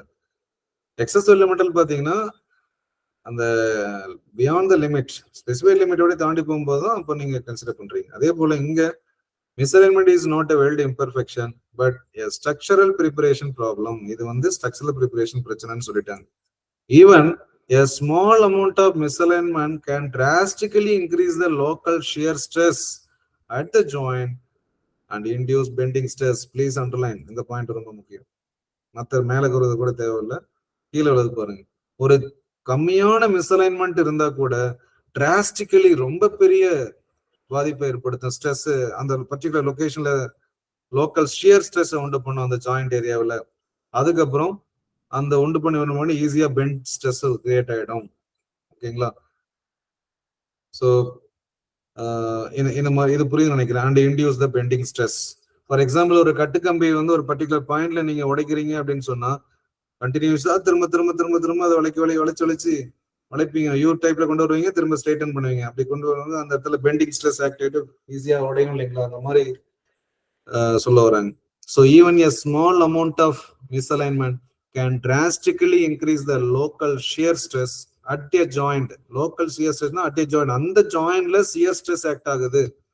அது ஆக்ட் ஆக கண்டினியூஸா அந்த ஷியர் ஸ்ட்ரெஸ்ல போயிட்டு ஹிட் ஆக அந்த பெண்டிங் ஸ்ட்ரெஸ் ஈஸியா பெண்ட் ஆயிடுது, கிராக் ஆயிடுது. ஸோ இது ஃபியூச்சர்ல நடந்துருது. ஓகேங்களா? இது புரியுதுல சார்? மிஸ்அலைன்மெண்ட் புரியுது sir. Okay, right. Angular distortion. Angular distortion வந்து பாத்தீங்கன்னா இது வந்து என்னது, வெல்டிங் முன்னாடி நடக்கக்கூடியது. மோஸ்ட்லி இது வந்து ஸ்ட்ரக்சரல் ப்ராப்ளம் சொன்னாவே ஃபிட் அப் ஸ்டேஜ்ல தான் காரணம். அப்போ ஒரு ஃபிட்டரோ ஃபேப்ரிகேட்டரோ தான் இது மெயின் ரீசன். அப்போ அதை பார்க்கக்கூடிய ஃபிட் அப் ஓகேன்னு சொல்லி நெக்ஸ்ட் வெல்டிங்க்கு மூவ் பண்ணக்கூடிய முன்னாடி யார் எந்த இன்ஸ்பெக்டர் பாக்குறாரோ அவரு தான் இது responsible. Next angular distortion, misalignment between two welded pieces such that their surfaces planes are not parallel or the intended angle. Welding அடிச்ச பின்னாடி கண்டினியூஸா நம்ம வந்து அந்த ஸ்ட்ரெஸ், இன்டியூஸ்டு ஸ்ட்ரெஸ் இருக்கு இல்லைங்களா, ஐ மீன் சாரி சியர் ஸ்ட்ரெஸ் கொடுக்க அவர் ஸ்ட்ரிங்கேஜ் ஸ்ட்ரெஸ் அந்த இடத்துல போக பிளேட் வந்து அந்த பிளேட்டோ அந்த பர்டிகுலர் இது வந்து அப்படியே டிஸ்டார்ட் ஆயிடும், ஆக்சுவல் லொகேஷன்ல இருந்து விடுபட்டு போயிடும். சரிங்களா, அதான் intended angle. Causes and preventions are the same as linear misalignment. Linear மிஸ்அலைன்மெண்ட்டுக்கு என்ன காசு சொல்லியிருந்தாலும் அதே தான் இருக்கும். பட் விஷயம் வந்து புரிஞ்சுக்கணும். சரிங்களா, ஓகேவா சார், புரியுதா? ஓகே சார், புரியுது. ஓகே. ஸோ மிஸ்அலைன்மெண்ட்டும் உங்களுக்கு கொஸ்டின் ப்ராக்டிக்கல்ல வராது, ஆங்குலர் டிஸ்டார்ஷனும் உங்களுக்கு ப்ராக்டிக்கல்ல வராது. பழைய பேட்டர்ன்ல அது ரெண்டுமே கொஸ்டின் கேட்டிருக்காங்க. மிஸ்அலைன்மெண்ட்டும் டிஸ்டார்ஷனும் பழைய பேட்டர்ன்ல உண்டு, உங்களுக்கு கிடையாது. So it is easy for you. அடுத்து incompletely filled groove, ஸ்லாஷ் போட்டு அண்டர் ஃபில் போடுங்க. இன்கம்ப்ளீட்லி ஃபில்டு குரூனாலும் ஒண்ணுதான், அண்டர் ஃபில் அப்படின்னாலும் ஒண்ணுதான். அண்டர் ஃபில் உங்க அக்செப்டன்ஸ் கிரைட்டீரியால அண்டர் ஃபில்னு கொடுத்துருப்பாங்க. சில இடத்துல incompletely filled groove, insufficient filling அப்படின்னு கொடுத்தாலும் அது ஒரே மீனிங் தான்ன்றது புரிஞ்சுக்கணும். Continuous or intermittent channel in the weld surface due to insufficient deposition of weld filler metal.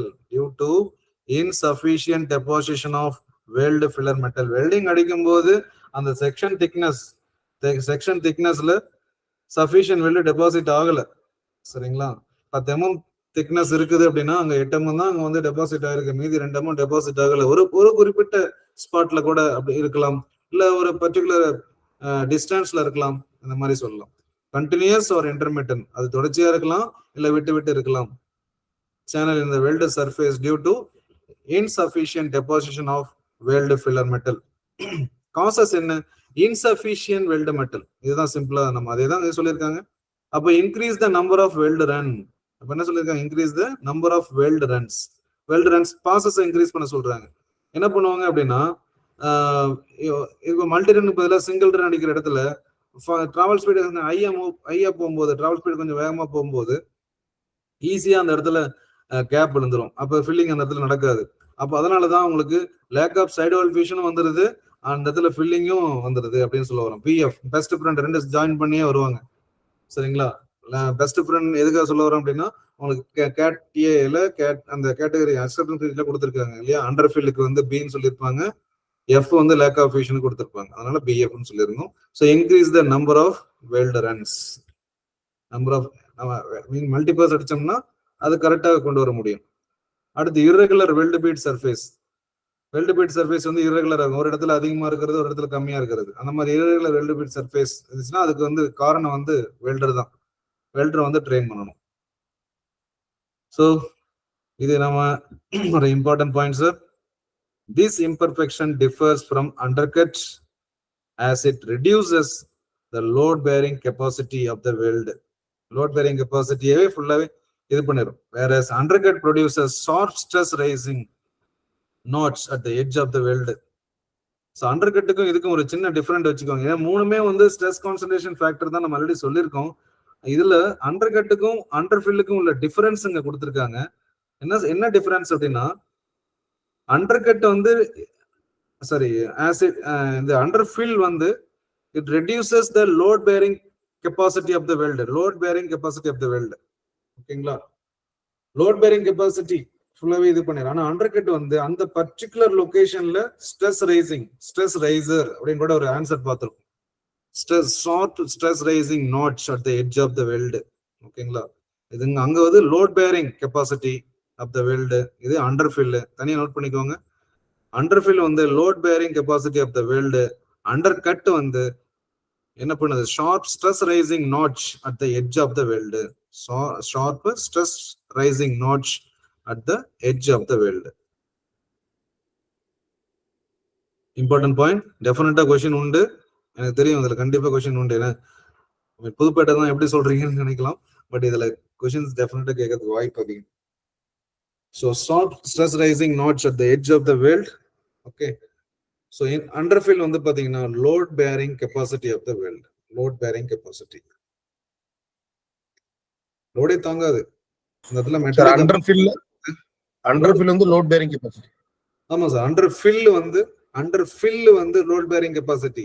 Under cut வந்து ஸ்ட்ரெஸ் ரைசிங் நாட்ச். அந்த பர்டிகுலர் பாயிண்ட்ல வந்து ஸ்ட்ரெஸ் ரைஸ் ஆகிட்டு ஈஸியா பிரேக் ஆகும். சரிங்களா? இதுக்குதான் இன்னொரு பேர் ஸ்ட்ரெஸ் ரைசர்னு கூட நம்ம சொல்லலாம். Stress riser.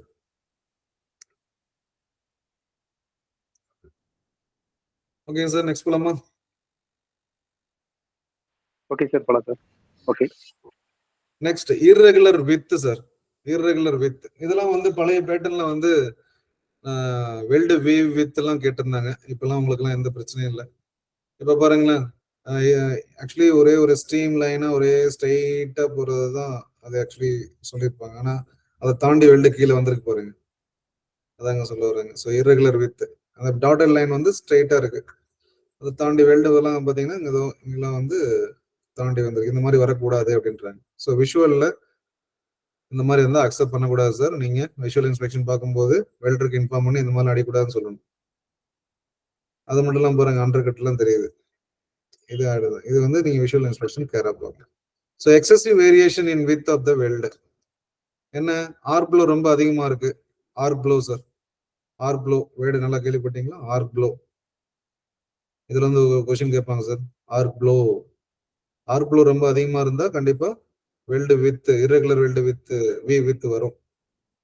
அப்போ ஆர்க் ப்ளோ வரது தவிர்க்கணும் அப்படின்னா என்ன பொலாரிட்டி யூஸ் பண்ணிட்டு இருக்காங்களோ அந்த பொலாரிட்டில இருந்து ஏசிக்கு மாறணும். அதை ப்ரிவென்ஷன் கொடுத்துருக்காங்க பாருங்க. இதுக்கு டெஃபினட்டா கொஸ்டின் சார். கொஸ்டின் பழைய பேட்டர்ன்ல இந்த கொஸ்டின் இல்ல கேட்காத டைமே கிடையாது. ஸோ ஆர்க் ப்ளோ ப்ரிவென்ட் பண்றது ஸ்விட்ச் from DC to AC. DC பாசிட்டிவா யூஸ் பண்ணிருக்கலாம், இல்ல டிசி நெகட்டிவ் பொலாரிட்டி யூஸ் பண்ணிருக்கலாம். என்ன யூஸ் பண்ணியிருந்தாலும் ஏசி பொலாரிட்டிக்கு மாறிடணும். அது மட்டும் இல்லாம keep the arc length as short as possible. Arc length வந்து எந்த அளவுக்கு கம்மியா முடியுமோ அந்த அளவுக்கு கம்மியா வச்சுக்கணும். ஆர்க் லென்த் அதிகமா வச்சுக்க கூடாதுன்னு சொல்ல வராங்க. ஸோ ஆர்க் லென்த் கம்மியா வச்சுக்கிறது யார் கண்ட்ரோலு? அது வெல்டரோட கண்ட்ரோல். ஓகேங்களா? ஸோ அதனாலதான் அடுத்த பாயிண்ட்ல கொடுத்துருக்காங்க irregular weld bead surface.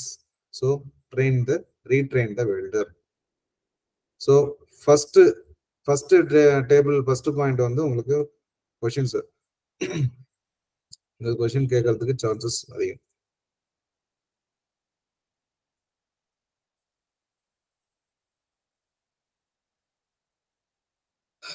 Okay, arc blow, severe arc ப்ளோனால நமக்கு என்ன பிரச்சனை வருது? Irregular width. Although this imperfection may not affect the integrity of the completed weld. உண்மைதான், இந்த இம்பர்ஃபெக்ஷன் வந்து ஒரு கம்ப்ளீட்டட் வெல்டோட இன்டெகிரிட்டியை பாதிக்காது, கரெக்ட் தான். ஆனால் it can affect width of the has and reduce the load carrying capacity of the joint. ஓகேங்களா? அது பிரச்சனை. ஓகேங்களா? பர்டிகுலரா எடுத்துக்கிட்டீங்க அப்படின்னா duplex stainless steel TDS. So இந்த இம்பர்ஃபெக்ஷன் வந்து வெல்டோட கம்ப்ளீட்டட் வெல்டோட இன்டெகிரிட்டியை பாதிக்காது, but it can affect the width of has. It can affect the width of has and reduce the load carrying capacity of the joint. Load carrying capacity of the joint.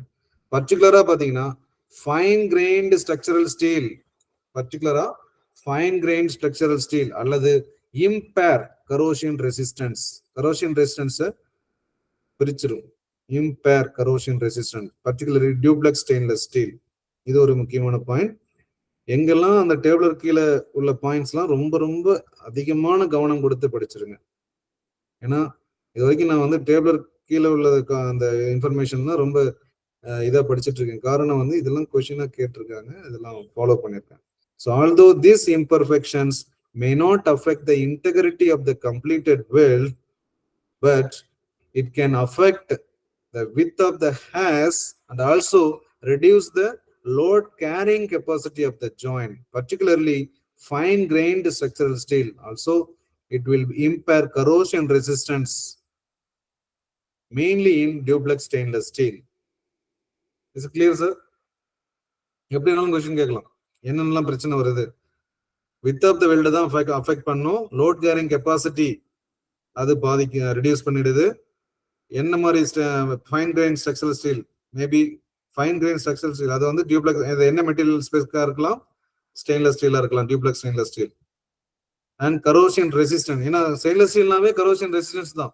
அந்த corrosion resistance ப்ராப்பர்ட்டியே இது வந்து இது பண்ணிடும். Corrosion resistance, ஏன்னா stainless ஸ்டீல்னாவே என்ன சொல்லியிருப்பீங்க, corrosion resistance property நம்ம சொல்லியிருக்கோம் இல்லைங்களா. அப்ப இது ஈஸியா அதை வந்து உடைச்சிரும்ன்றாங்க. Impair corrosion resistance. புரியுதுங்களா சார்? நெக்ஸ்ட் போலாமா சார்? ஓகே, புரியுது. Right. Next root con. Sir மத்தவங்க எல்லாம் ஓகேங்களா? ஒருத்தர் மட்டும் ரிப்ளை பண்றாரு. மத்தவங்க okay sir? Okay. Right. Okay. Next root concavity.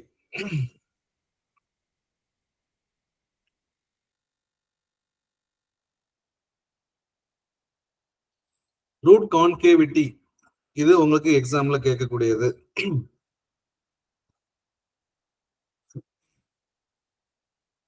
A shallow groove that occurs due to shrinkage at the root of the butt weld. A shallow groove. இந்த இது வேற மாதிரி நான் சொல்ல போனா a depression in the root of the weld ன்னு சொல்லலாம். அப்ப இங்க இருந்து ஒரு ஃபோர்ஸ் கொடுக்குறீங்க, இங்க இருந்து ஒரு ஃபோர்ஸ் கொடுத்து இதை அழுத்துற மாதிரி ஒரு ஃபீல் பண்ணிக்கோங்களேன். அப்படி இங்க இருந்து ஒரு அழுத்தம் கொடுத்தீங்க அப்படின்னா, அப்ப இந்த மாதிரி என் மாதிரி இருக்கிறது அழுத்தும் போது யூ மாதிரி மாறும். ஆனா அந்த பேரமெண்டல்ல வந்து அண்டர்கட் மாதிரி தெரியும், பட் அது ஃபஸி எட்ஜஸ் சொல்லுவாங்க. FUZZY fuzzy edges. அது ரைட்டா மழுங்கி இருக்கும், ஆனா இது மெட்டல் வந்து உள்வாங்கி இருக்கும். ஓகேங்களா. இங்க வந்து பெனட்ரேஷன் காமிச்சிருக்காங்க, ஒரு பர்டிகுலர் லொகேஷன் மட்டும் கான்கேவிட்டி இருக்கு. இது எக்ஸாக்டா concavity is not perfect concavity picture. ஒரு பர்டிகுலர் இடத்துல மட்டும் கான்கேவிட்டி இது மாதிரி கொடுத்திருக்காங்க. So a shallow groove that occurs due to shrinkage at the root of a butt weld causes insufficient arc power to produce positive bead. இதுக்கு இன்னொரு பேர் வந்து அமெரிக்கன் ஸ்டாண்டர்ட்ல ஒரு பேர் சொல்லுவாங்க சார், என்ன தெரிஞ்சுக்கன்னா நோட் பண்ணிக்கோங்க. இதுக்கு பேரு சக் பேக்னு சொல்லுவாங்க. Suck back.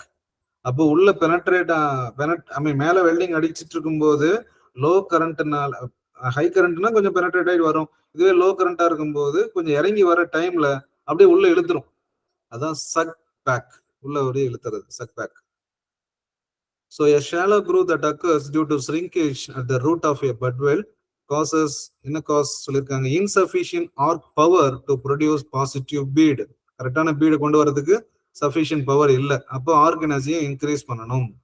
ஆர்க் எனர்ஜினாவே என்ன, இந்த இடத்துல ஆர்க் எனர்ஜினாவே உங்க மைண்ட்ல என்ன வரணும், வோல்டேஜ், ஆம்பியர், டிராவல் ஸ்பீடு, அது மைண்ட்ல வந்துடணும். ஏன்னா ஆர்க் எனர்ஜி ஃபார்முலா கேட்பாங்க எக்ஸாம்ல, கேட்பாங்க sir. Arc energy formula use பண்ணி WBS ஓட பேராமீட்டர்ஸை யூஸ் பண்ணி சால்வ் பண்ண, ஹீட் இன்புட் கண்டுபிடிக்க சொல்லி क्वेश्चंस கேட்பாங்க.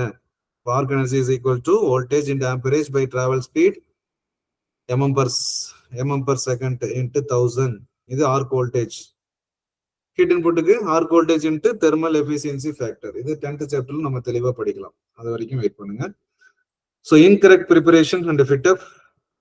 Next, work to WPS. அப்போ incorrect edge preparation சரியா பண்ணல, fit up சரியா இல்ல, அப்போ ப்ராப்பர் WPS ஃபாலோ பண்ணி பண்ணுங்கன்றாங்க. Excessive backing gas pressure TIG வெல்டிங்ல, ஏன்னா டிக் வெல்டிங்ல வந்து பேக்கிங் கேஸ், அதாவது purging gas or backing gas சொல்லுவோம் இல்லையா டிக் வெல்டிங்ல, அப்போ ரொம்ப அதிகமா இருக்கு. ஏன்னா பர்ஜிங் கேஸ் வந்து 4 லிட்டர் பெர் மினிட் தான் சொல்லுவாங்க, சரிங்களா, 4 லிட்டர் பெர் மினிட். ஓகேங்களா, அதுதான் அலவுடு. அதுக்கு மேல எக்ஸசிவா போகும்போது இது நடக்கிறதுக்கு வாய்ப்பு இருக்கு. அப்ப ரெடியூஸ் த கேஸ் ப்ரெஷர் அப்படின்னு இருக்காங்க. லேக் ஆஃப் வெல்டர் ஸ்கில் வந்து சஃபிஷியண்டா இல்லை. அப்ப வெல்டரை ட்ரெயின் பண்ணணும். அடுத்து slag flooding in backing bar groove. Slag flooding in backing bar groove. அப்போ பேக்கிங் பார் குரூவ்ல வந்து ஸ்லாக் இருக்குது, சரிங்களா, அது வந்து அப்படியே ஒட்டி இருக்கு. அதுவும் ஒரு ரீசன் சொல்றாங்க. அப்போ டில்ட் ஒர்க், அதை திருப்பிட்டு அதை வந்து ஸ்லாக் ரிமூவ் பண்ணணும்னு சொல்றாங்க, சரிங்களா. அப்போ இங்க என்ன சொல்றாங்க, backing strip can be used to control the extent of the root bead. ஏன்னா நமக்கு பேக்கிங் ஸ்ட்ரிப் என்ன பர்பஸ்க்காக யூஸ் பண்றோம் ஏற்கனவே பார்த்திருக்கோம், கண்ட்ரோல் ஆஃப் பெனட்ரேஷன். அதே போலதான் இங்கேயும் ப்ராப்பரா கண்ட்ரோல்ல நமக்கு வேணும் அப்படின்ற போது பேக்கிங் ஸ்ட்ரிப் யூஸ் பண்ண சொல்றாங்க. அது டெம்பரவரி பெர்மனன்ட்ன்றது நமக்கு தெரியும், என்ன மெட்டீரியல் யூஸ் பண்றாங்கன்றது நமக்கு தெரியும். ஓகே, பேர்ன் த்ரூ உங்களுக்கு கொஸ்டின் கேட்க மாட்டாங்க. பேர்ன் த்ரூ கிடையாது நினைக்கிறேன். பேர்ன் த்ரூ கிடையாது இல்ல சார், இது பார்த்தது இல்லை, ஐ திங்க் இல்லைன்னு நினைக்கிறேன். எஸ், பேர்ன் த்ரூ உண்டுங்களா சார்? இல்லையா? இல்லையா, பேர்ன் த்ரூ கிடையாது. எஸ், பழைய பேட்டர்ன்ல பேர்ன் த்ரூ உண்டு. A collapse of the weld pool resulting in a hole in the weld. Collapse. இந்த இடத்துல கொலாப்ஸ் அப்படின்றது எப்போ இந்த இடத்துல root pass and hot pass அடிக்கும் போது வீவிங் மோஷனே பண்ணக்கூடாது அப்படின்னு சொல்லுவாங்க. வீவிங் மோஷனே பண்ணக்கூடாதுன்னு சொல்லுவாங்க. ஸ்ட்ரெயிட் மோஷனா தான் போகணும், வீவிங்கே போகக்கூடாது, ஸ்ட்ரெயிட்டா தான் அடிக்கணும். ஸோ வீவிங் மோஷனே போகக்கூடாது. காரணம் இப்போ என்ன பண்ணுவோம், வீவிங் மோஷன் போகக்கூடாதுன்னா அப்ப இந்த ஃபிட் அப் இன்ஸ்பெக்ஷன் கரெக்டா பண்ணிருக்கணும். அப்போ ரூட் கேப் வந்து கரெக்டா கம்மியா வச்சிருக்கணும். அதிகமா வச்சிருந்தா வேற வழியே இல்லை, வெல்டர் வந்து வீவ் பண்ணதான் ஆரம்பிப்பான். ஏன்னா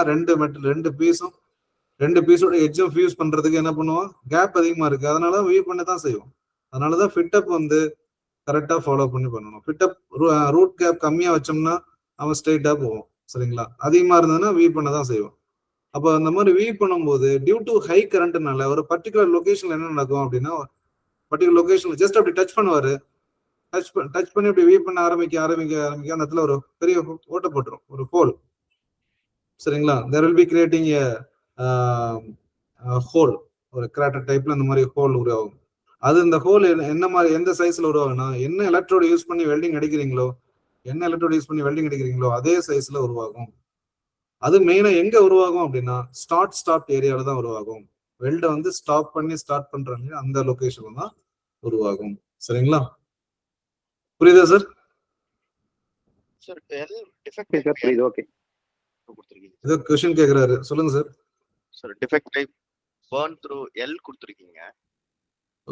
கொடுத்திருக்குமா சார்? அதான் கேட்டேன், அதான் இருக்கா இல்லையான்னு கேட்டேன். இல்ல பர்ன் த்ரூ இருக்கு சார், எல்ங்கிறதுல இருக்கு. Oh sorry, okay sir. அதான் ஏதோ பார்த்த மாதிரி இருக்கு, ஆனா எனக்கு டக்கு ஞாபகம் இல்லை, அதான் உங்ககிட்ட கேட்டேன். பர்ன் த்ரூ இருக்குன்னா ஓகே சார், சூப்பர். ஓகே, அடுத்து a collapse of the weld pool resulting in a hole in the weld. இதுக்கான ரூட் காஸ் என்ன? So insufficient travel speed. Sufficient travel speed கொடுக்கணும். அப்போ என்ன பண்ணணும், sufficient travel speed கொடுக்கணும். அடுத்து excessive welding current, அதிகமான current, reduce the welding current. lack of welder skill, retrain the welder. excessive grinding root phase. அப்போ excessive grinding root face அப்படின்னா root face கம்மின்னு அர்த்தம். ரூட் ஃபேஸ் கம்மி, ரூட் கேப் அதிகம். நம்ம ஏற்கனவே படிச்சோம் இல்லையா, அதே காசு தான். ரூட் கேப் அதிகம், ரூட் ஃபேஸ் கம்மி. ஸோ எக்ஸசிவ் கிரைண்டிங் அந்த root face, more care take and retrain the welder. அப்போ excessive root gap, correct fit up follow பண்ணணும். இப்போ பேர்ன் த்ரோக்கும் என்ன ரூட் கா சொல்றான், ரூட் கேப் அதிகம், ரூட் ஃபேஸ் கம்மி. ஓகேங்களா? மெயினா ரூட் கேப் தான் சார். ரூட் கேப் அதிகம், ரூட் ஃபேஸ் கம்மி. இது மைண்ட்ல வச்சுக்கோங்க பேர்ன் த்ரூக்கான ரீசன். அது மட்டும் இல்லாம insufficient travel speed. Travel speed வந்து கொஞ்சம் ஸ்ட்ரெயிட் மூவ்மெண்டா போகணும். ஏன்னா ரூட் பாஸ் அடிக்கும் போது மெயினா இது ரூட்ல தான் நடக்கும். ஃபர்ஸ்ட் வெல்டிங் ஸ்டார்ட் பண்ணும்போது தான் நடக்கும். மற்றபடி ஃபில் கேப்பிங்லாம் அது வராது, மோஸ்ட்லி ரூட் பாஸ்ல தான் இருக்கு. ஏன்னா ரூட் இருந்ததுன்னா பின்னாடி ரூட் சைட்ல தெரிய வருது, ஃபர்ஸ்ட் பாஸ்னால தான் இப்படி வரும். பட் ஃபர்தர் பாஸ் எல்லாம் வருது, இந்த மாதிரி சான்சஸ் கிடையாது. ஏன்னா அடுத்த கிரைண்டர் வச்சுக்க இன்டர்ன் கிளீன் பண்ணி தான் நெக்ஸ்ட் அடிக்க போறாங்க. So this is the cross imperfection. Cross அதான் நம்ம சொல்லியிருந்தோம், கிராஸ் இம்பர்ஃபெக்ஷன்ல கொஞ்சம் அப்படி ஓவர்லேப்பா, சாரி அப்படி ஓவலா அப்படி வரும். கிராஸ் இம்பர்ஃபெக்ஷன் கொஞ்சம் பெருசா இருக்கு. So gross imperfection which occurs due to lack of welder skill. மெயினா பேர்ன் த்ரோக்கு காரணம் வந்து வெல்டர் ஸ்கில் கம்மி தான், lack of welder skill. ஓகேங்களா? ஸோ இது வந்து but can be repaired by bridging the gap formed into the joint, but requires a great deal of attention. So இது வந்து நம்ம சரி பண்ண முடியும், repaired by bridging. அது மேல லைட்டா இது பண்ணிட்டு கவுச் பண்ணிட்டு அந்த இடத்துல பில்டப் பண்ணிடலாம், சரிங்களா? ஆனா இது வந்து கிரேட் டீல் அப்போ but requires great deal of attention. இந்த மாதிரி வராம தடுத்துக்கணும் சார், நம்மளே பார்த்துக்கணும், பேர்ன் த்ரூ வராம பார்த்துக்கணும். அதுக்கு பர்டிகுலரா வெல்டர் ப்ராப்பரா ட்ரைனிங் கொடுத்து ரூட் கேப் எல்லாம் கம்மியா வச்சு ரூட் ஃபேஸ் சஃபிஷியண்டா வச்சு டிராவல் ஸ்பீடு கொஞ்சம் இன்க்ரீஸ் பண்ண சொல்லி நம்ம இது சரி பண்ணிக்கலாம். ஸோ இனிமேல் பார்க்கக்கூடியது miscellaneous imperfections. Stray arc slash போட்டு ஆர்க் ஸ்ட்ரைக் நோட் பண்ணிக்கோங்க. ஸ்ட்ரே ஆர்க்னால ஒண்ணுதான், ஆர்க் ஸ்ட்ரைக்னால ஒண்ணுதான். Okay, arc strike it's a local damage to the surface of the parent metal adjacent to the weld resulting from arcing or striking the arc outside the weld groove.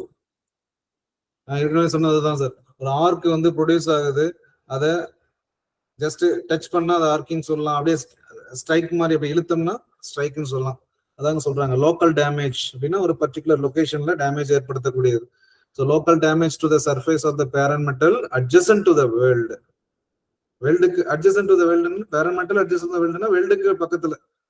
Resulting from arcing or striking the arc outside the weld groove. Okay, the arc outside the weld. This result in random areas of fused metal where the electrode or holder or current return clamp have accidentally touched the work. So 100% my doubt is clear. Yesterday நான் சொன்னேன் இல்லைங்களா, root சைட்ல R strike வருமா வராதான்னு சொன்னேன் இல்லைங்களா? கண்டிப்பா வரும். காரணம் கரண்ட் ரிட்டர்ன் கிளாம்ப் சொல்லியிருக்காங்க. இப்போ கரண்ட் ரிட்டர்ன் கிளாம்ப் அப்படின்னா ரூட் சைட்ல ஏதாவது எர்த்திங் கிளாம்ப் கொடுக்கும்போது ஃபேஸ் சைட்லயும் இருக்க வாய்ப்பு இருக்கு, ரூட் சைட்லயும் இருக்கிற சான்சஸ் அதிகம். அப்போ ரூட் சைட்லயும் ஆர் ஸ்ட்ரைக் சான்சஸ் அதிகம். கிளியரா சார்? புரிஞ்சுதா? புரியுது. ஓகே ஓகே சார், புரியுது. டேக் வெல்ட் நம்ம ஏற்கனவே பேசின அதே டவுட் இப்போ கிளியர் ஆயிடுச்சு. இப்போ டேக் வெல்ட் அடிக்கும் போது ஆர் ஸ்ட்ரைக் சான்சஸ் இருக்கு. இல்ல எர்த்திங் கிளாம்ப் இது பண்ணும்போது அந்த என்ன சொல்றது ஃபிளக்சுவேஷன், எலக்ட்ரிக்கல் ஃபிளக்சுவேஷனால எப்படி வாய்ப்பு இருக்கு இல்லையா சார்? இல்லைங்களா?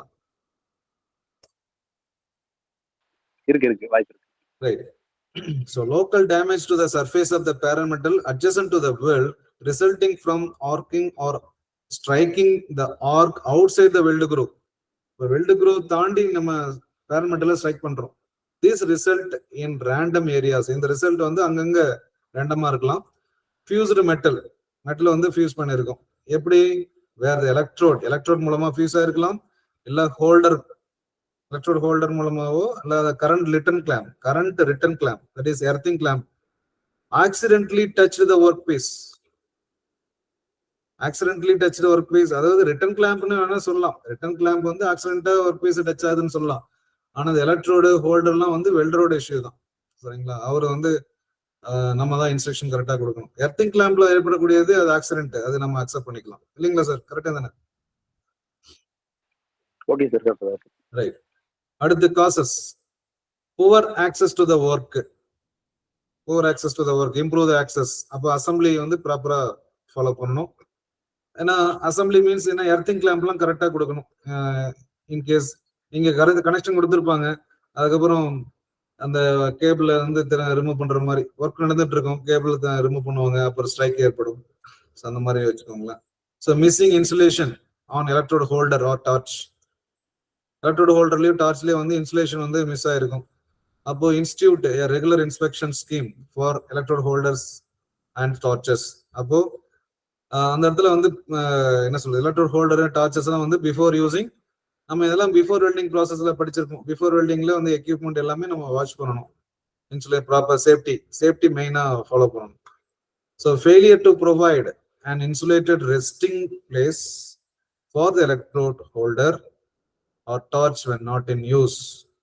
அப்போ என்ன பண்றாங்க, எப்போ வந்து எலக்ட்ரோட் ஹோல்டரோ டார்ச்சரோ வந்து அது யூஸ் ஆகாத கண்டிஷன்ல இருக்கிறத எடுத்து யூஸ் பண்ணிருக்காங்க, அந்த மாதிரி கூட இருக்கலாம், சரிங்களா? அதாவது resting place Failure to provide an insulated resting place for the electrode holder or torch when not in use. So அந்த மாதிரி உள்ள இது வந்து நான் யூஸ்ஃபுல் இல்லாத கண்டிஷன்ல இருக்கும்போது எடுத்து யூஸ் பண்ணிட்டு இருக்கிறது அது தவறு. அப்போ provide an insulated resting place. So அந்த பர்டிகுலர் இதில் ப்ராப்பர் இன்சுலேட்டிங் கொடுத்து அதுதான் நம்ம யூஸ் பண்ணணும். Loose current return clamp. Current return clamp வந்து லூஸா இருக்கிறது ஒரு ரீசன் சொல்றாங்க. ஏன்னா இதை வச்சுதான் நம்ம சொல்லியிருந்தோம் ஆர்க் ஸ்ட்ரைக் வந்து ரோட் சைட்ல வர வாய்ப்பு இருக்குன்னு சொல்லியிருக்கோம். So regularly maintain current return clamps. கரெக்டா மெயின்டைன் பண்ணணும் ரெகுலரா. Adjusting wire feed without isolating welding current. கரண்ட்டை மாத்தாம ஒயர் ஃபீட் ஸ்பீடை இது பண்றது. அப்போ ரீடைன் த வெல்டர். சரிங்களா? So adjusting wire feed without isolating welding current. So retrain the welder. ஏன்னா அந்த இடத்துல மேக் வெல்டிங் யூஸ் பண்ணும்போது கரண்ட் வந்து கொடுத்துருப்பீங்க. ஜஸ்ட் கன்னை ப்ரெஸ் பண்ணா மட்டும் போதும், ஃபீடிங் வந்துட்டே இருக்கும். ஸோ அந்த ஒயர் ஃபீட் ஸ்பீடை அட்ஜஸ்ட் பண்ணக்கூடாது. ஸோ அதனாலையும் ஆர்க் ஸ்ட்ரைக் ஏற்படுது. And arc strike can produce mic off பண்ணுங்க, டவுட் வரும்போது கேட்டுக்கலாம். And arc strike can produce a hard HAZ. இது ஒரு கொஸ்டின் கேட்கறதுக்கான வாய்ப்பு இருக்கு. ஆர்க் ஸ்ட்ரைக் இருக்கிற ஏரியாவில் 100% அட்மாஸ்பியருக்கு எக்ஸ்போஸ் ஆகுதா சார்? இல்லைங்களா சார்? 100% அட்மாஸ்பியர்ல எக்ஸ்போஸ் ஆகுது. அப்ப காத்து வந்து பட்டுச்சுன்னா சீக்கிரமா கூல் ஆகுமா? ஃபாஸ்ட் கூலிங் நடக்குமா? இல்லையா சார்? ஆமா சார், ஃபாஸ்ட் கூல் ஆகுது, ஹார்ட்னஸ் அதிகமாகும். அதே மத்த சேம் என்ன சினாரியோ நம்ம சொல்லுவோமோ அதேதான். அதனாலதான் இந்த ஆர்க் ஸ்ட்ரைக் உள்ள ஏரியாவை நம்ம ஹாட் ஸ்பாட் அப்படின்னு சொல்லுவோம். ஹார்டுனா ஹார்ட்னஸ் அதிகமா உள்ள பார்ட். HARD ஸ்பாட்னு நோட் பண்ணிக்கோங்க. Hot spot. அதை வந்து ஹாட் ஸ்பாட்னு சொல்லுவோம். அதான் ஹார்ட் ஹேஸ் அப்படின்னு சொல்றாங்க.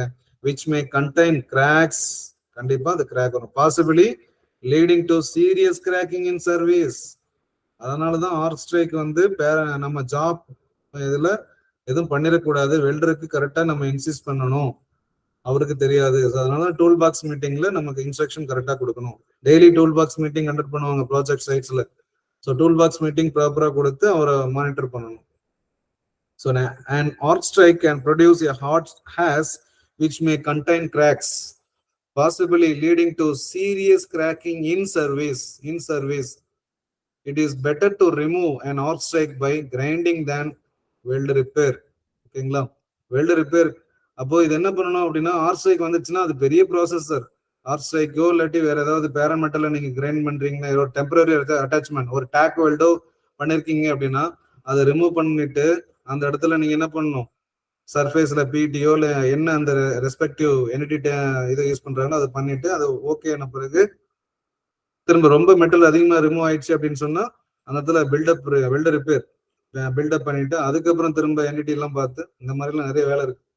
அதனாலதான் நம்ம வந்து பேரன் மெட்டல்ல எதுவும் டச்சே பண்ணக்கூடாது அப்படின்ற மாதிரி சொல்லுவாங்க. பேரன் மெட்டலோ வெல்ட் மெட்டலோ after the welding do not touch அப்படின்னு சொல்லுவாங்க. ஸோ அதனாலதான் வெல்டருக்கு இன்ஸ்ட்ரக்ஷன் ப்ராப்பரா கொடுக்கணும். It is better to remove and arc strike by grinding then weld repair. Weld ரிப்பேருக்கு பதிலாக நம்ம கிரைண்டிங் பெஸ்ட் தான்.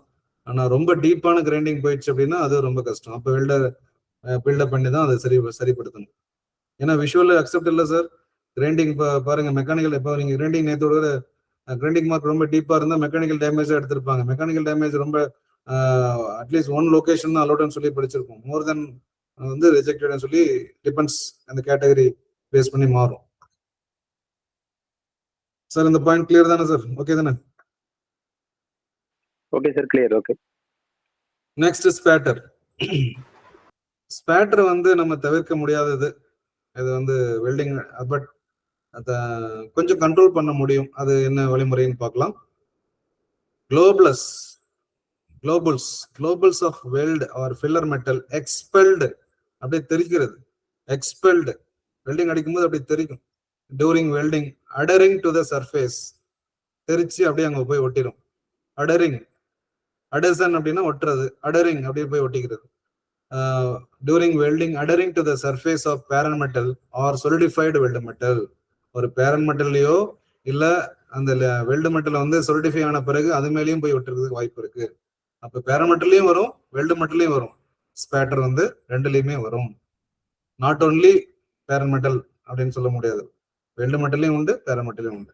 காரணம் என்ன? ஆர்க் கரண்ட் ரொம்ப அதிகமா இருக்கிறது காரணம், அப்ப கரண்ட்டை கம்மி பண்ணணும். ஆர்க் லென்த் அதிகமா இருக்கிறது காரணம், ஆர்க் லென்த்தை கம்மி பண்ணணும். இன்னொரு முக்கியமான விஷயம், மேக்னெட்டிக் ஆர்க் ப்ளோ. ஏற்கனவே படிச்சோம், ஆர்க் ப்ளோன்னு ஒன்று படிச்சோம் இல்லைங்களா? அது மேக்னெட்டிக் ஆர்க் ப்ளோன்னு ஒண்ணுதான், வெறும் ஆர்க் ப்ளோன்னு ஒண்ணுதான். அப்ப என்ன பொலாரிட்டி யூஸ் பண்றாங்களோ அந்த யூஸ் பண்ண பொலாரிட்டில இருந்து ஏசி பொலாரிட்டிக்கு மாறணும்னு சொல்லியிருக்கோம். இது கொஸ்டினாவும் கேட்டிருக்காக தான் சொல்லியிருக்கேன். ரெடியூஸ் த ஆர்க் லென்த் அல்லது ஸ்விட்ச் டு ஏசி பவர். அப்ப டிசி பாசிட்டிவோ இல்ல டிசி நெகட்டிவோ யூஸ் பண்ணியிருந்தாங்கன்னா ஏசிக்கு நம்ம கன்வெர்ட் பண்ணிக்கணும். Incorrect setting for GMW process. So setting, current setting வந்து சரியா இல்லாம இருக்கிறது. இப்போ modify the electrical settings but be careful to maintain full fusion. Full ஃபியூஷனா போகும்போது விச் மீன்ஸ் ஹை கரண்டா போயிடக்கூடாது, கரெக்டா ஃபாலோ பண்ணிக்கணும்னு சொல்றாங்க. டேம்ப் எலக்ட்ரோட் யூஸ் பண்ணக்கூடாது. Damp electrode use try electrodes. அப்ப டேம்ப் எலக்ட்ரோட் அப்படின்னா என்ன? அந்த எலக்ட்ரோடு பாக்ஸ், அந்த எலக்ட்ரோடு பாக்ஸ்ல இருந்து அப்படியே எடுத்து யூஸ் பண்றது, அது டேம்ப் எலக்ட்ரோட்ஸ். ட்ரை எலக்ட்ரோட் அப்படின்னா அந்த எலக்ட்ரோட பேக் பண்ணி, நம்ம நேற்று சொன்ன அதே ப்ராசஸ் தான், பேக்கிங், ஹோல்டிங் அண்டு கியூவர், அதெல்லாம் யூஸ் பண்ணி அதை ஃபாலோ பண்ணி பண்ணணும். சரிங்களா? அதாவது வெல்டிங் கன்சியூமபிள் கண்ட்ரோல் ப்ரொசீஜர், அதில் என்ன சொல்லியிருக்காங்களோ அதை ஃபாலோ பண்ணி பண்ணணும். Wrong selection of shielding gas. இப்போ 100 இது கண்ணை மூடிட்டு 100% CO2 அப்படின்னு சொல்லிடுவாங்க. பட் அந்த கேசஸ்ல வந்து 100% இருக்காது, மேபி 80+20 இருக்கலாம், மிக்சரா இருக்கலாம். ஸோ இன்க்ரீஸ் ஆர்கான் கண்டென்ட் இப் பாசிபிள். காமிச்சிங்களா? ஸோ ஆர்கான் கண்டென்ட் வந்து கொஞ்சம் ஆட் பண்ணோம்னா அது தவிர்க்கலாம், கண்ட்ரோல் பண்ணலாம்னு சொல்றாங்க. However, if too high may lead to lack of penetration. காமிச்சிங்களா? ரொம்ப அதிகமா இருந்தாலும், அதாவது ஆர்கான் ரொம்ப அதிகமா இருந்தாலும் அங்க லேக் ஆஃப் பெனட்ரேஷன் இஷ்யூ வர வாய்ப்பு இருக்கு. சரிங்களா? ஸோ கொஞ்சம் ஒரு பர்டிகுலர் அமௌண்ட் ஆஃப் ஆர்கான் வந்து ஆட் பண்ணணும். அப்போ மிக்சிங் சீல்டிங் கேஸ் வந்து மிக்சிங் பெட்டர்ன்றாங்க. ஸோ ஸ்பேட்டர் வந்து ஒரு காஸ்மெட்டிக் இம்பர்ஃபெக்ஷன் இல்லையா? So the spatter is the cosmetic imperfection and does not affect the integrity of the weld. However, as it is usually caused by excessive welding current. Spatter பத்தி எந்த question வரதில்லை sir, அதெல்லாம் தெரிஞ்சு வச்சுக்கோங்க. என்ன காரணத்துல நடக்குது அப்படின்னா, usually caused by excessive welding current. It is a sign that the welding conditions are not ideal, so there are usually other associated problems within the structure, that is high heat input. So welding condition மட்டும் இது ஒரு identical problem கிடையாது, மற்ற ஒரு விஷயமும் இருக்குன்னு சொல்றாங்க. அது associated problems within the structure. Maybe அந்த பிளேட்டே வந்து ஹை ஹீட்டா இருக்கலாம், அந்த மாதிரி. சரிங்களா? ஸோ பிளேட் அந்த அழைக்கக்கூடிய அந்த வெல்டு ஸ்ட்ரக்சர் பிளேட்டே கூட, அந்த பிளேட்டோ இல்லை காம்பனண்டோ அதுவே ஹீட்டா இருக்கலாம். அப்போ அது கூட இந்த ஹீட்டும் ஆட் ஆகும்போது நம்ம ஹீட் ரொம்ப அதிகமாயிடுது அப்படின்னு சொல்ல வராங்க. Some spatter is always produced by open or consumable electrode welding process. Open or consumable electrode welding process. சில அதாவது some spatter வந்து பாத்தீங்கன்னா ஓப்பன் ஆர் கன்சியூமபிள்லயே ஏற்படுதுன்னு சொல்றாங்க. Anti spatter compounds can be used on the parent metal to reduce the sticking and spatter can then be scraped off. அப்ப anti spatter compounds use பண்ணலாம். சில மிக் வெல்டிங்லாம் நீங்க பார்த்துருப்பீங்க, ஆன்டி ஸ்பேட்டர் வந்து use பண்ணுவாங்க. இந்த மாதிரி ஸ்ப்ரே மாதிரி வச்சுட்டு அடிச்சுட்ட பிறகு அதுக்கப்புறம் அது ஒட்டுறது வந்து இதை கம்மியாயிடும் இல்லைங்களா? ஒட்டுறது கம்மியான ஈஸியா வந்து தட்டி எடுத்துடலாம். இது பார்த்துருப்பீங்க நினைக்கிறேன். ஃபீல்ட் எக்ஸ்பீரியன்ஸ்ல யாரெல்லாம் பார்த்துருக்கீங்க சார் ஆன்டி ஸ்பேட்டர் இல்லையா? மிக் வெல்டிங், மிக் மேக்ல அந்த மாதிரி யூஸ் பண்ணிருப்பாங்க. ரைட், நெக்ஸ்ட் போலாமா சார்? கிளியரா புரியுது இது வரைக்கும் பார்த்தது? சார் ஓகே படம். Right, next torn surface. Torn சர்ஃபேஸ்னா என்ன? ஒரு பெரிய சுத்தி இல்லையா, ஹேமர் அப்படி ஓங்கி அடிக்கிறீங்க ஒரு மெட்டல்ல, ஒரு அப்படி பதிஞ்சிருது. சரிங்களா? It's a kind of mechanical damage. So surface damage due to the removal by fracture or temporary welded attachment. The area should be ground off. அப்போ ஒரு டெம்பரரி அட்டாச்மெண்ட்டுக்கு ஈவன் நீங்க ஒரு ஃபிட் அப் பண்றது, ஒரு ஷெல் மேக் பண்றீங்க, ஒரு டிஷ் மேக் பண்றீங்க, ஒரு பர்டிகுலர் காம்பனண்ட் வந்து ஒரு கிளாம்ப் மேல இது பண்றீங்க அப்படின்னா அது ஒரு சுத்தி இல்லாம நடக்காது இல்லைங்களா? போட்டு அடிச்சு துவைச்சு எடுத்துருவாங்க.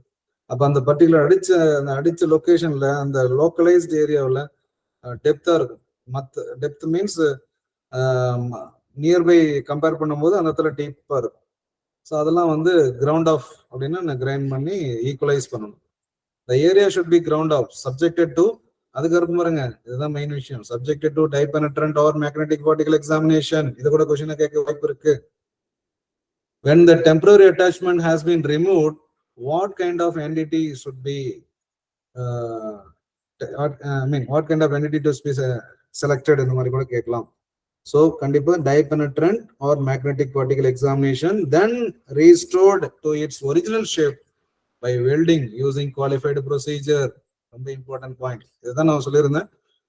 எங்கெல்லாம் டெம்பரரி அட்டாச்மெண்ட் இருக்குதோ அந்த டெம்பரரி அட்டாச்மெண்ட், இப்ப டேக் வெல்டோ இல்ல ஆர்க் ஸ்ட்ரைக்கோ இதுவே ரிமூவ் பண்ண பிறகு அந்த இடத்துல சர்ஃபேஸ் என்டிட்டி மெத்தட் பார்க்கணும். Either dye penetrant or magnetic particle examination. It depends upon material specification. Carbon ஸ்டீலா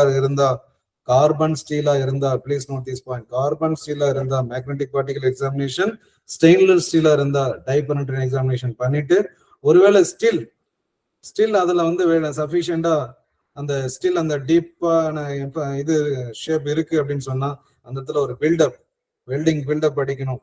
அது qualified procedure, qualified welder use பண்ணி அடிச்சுட்டு அகைன் என்டிட்டி பார்த்துட்டு தான் அதை க்ளோஸ் பண்ணணும். Some application do not allow the presence of any overlay weld on the surface of the perimeter. சில application வந்து பாத்தீங்கன்னா இப்ப நம்ம சொன்ன மாதிரி அந்த இடத்துல ஓவர்லே வெல்டிங் வந்து அலோவ் பண்றது இல்லைன்னு சொல்றாங்க. ஓகே, அதுக்கு ஏற்ற மாதிரி அப்ப அதுக்கு முன்னாடி அலோவ் பண்றதுல முன்னாடியே தெரிஞ்சிச்சுன்னா நம்ம டூரிங் ஃபேப்ரிகேஷன்லயே அதுக்கான நடவடிக்கை ரெமடி ஆக்ஷன் நம்ம எடுத்துடணும். விச் மீன்ஸ் ப்ரிகாஷன்ஸ் எடுத்துடணும்.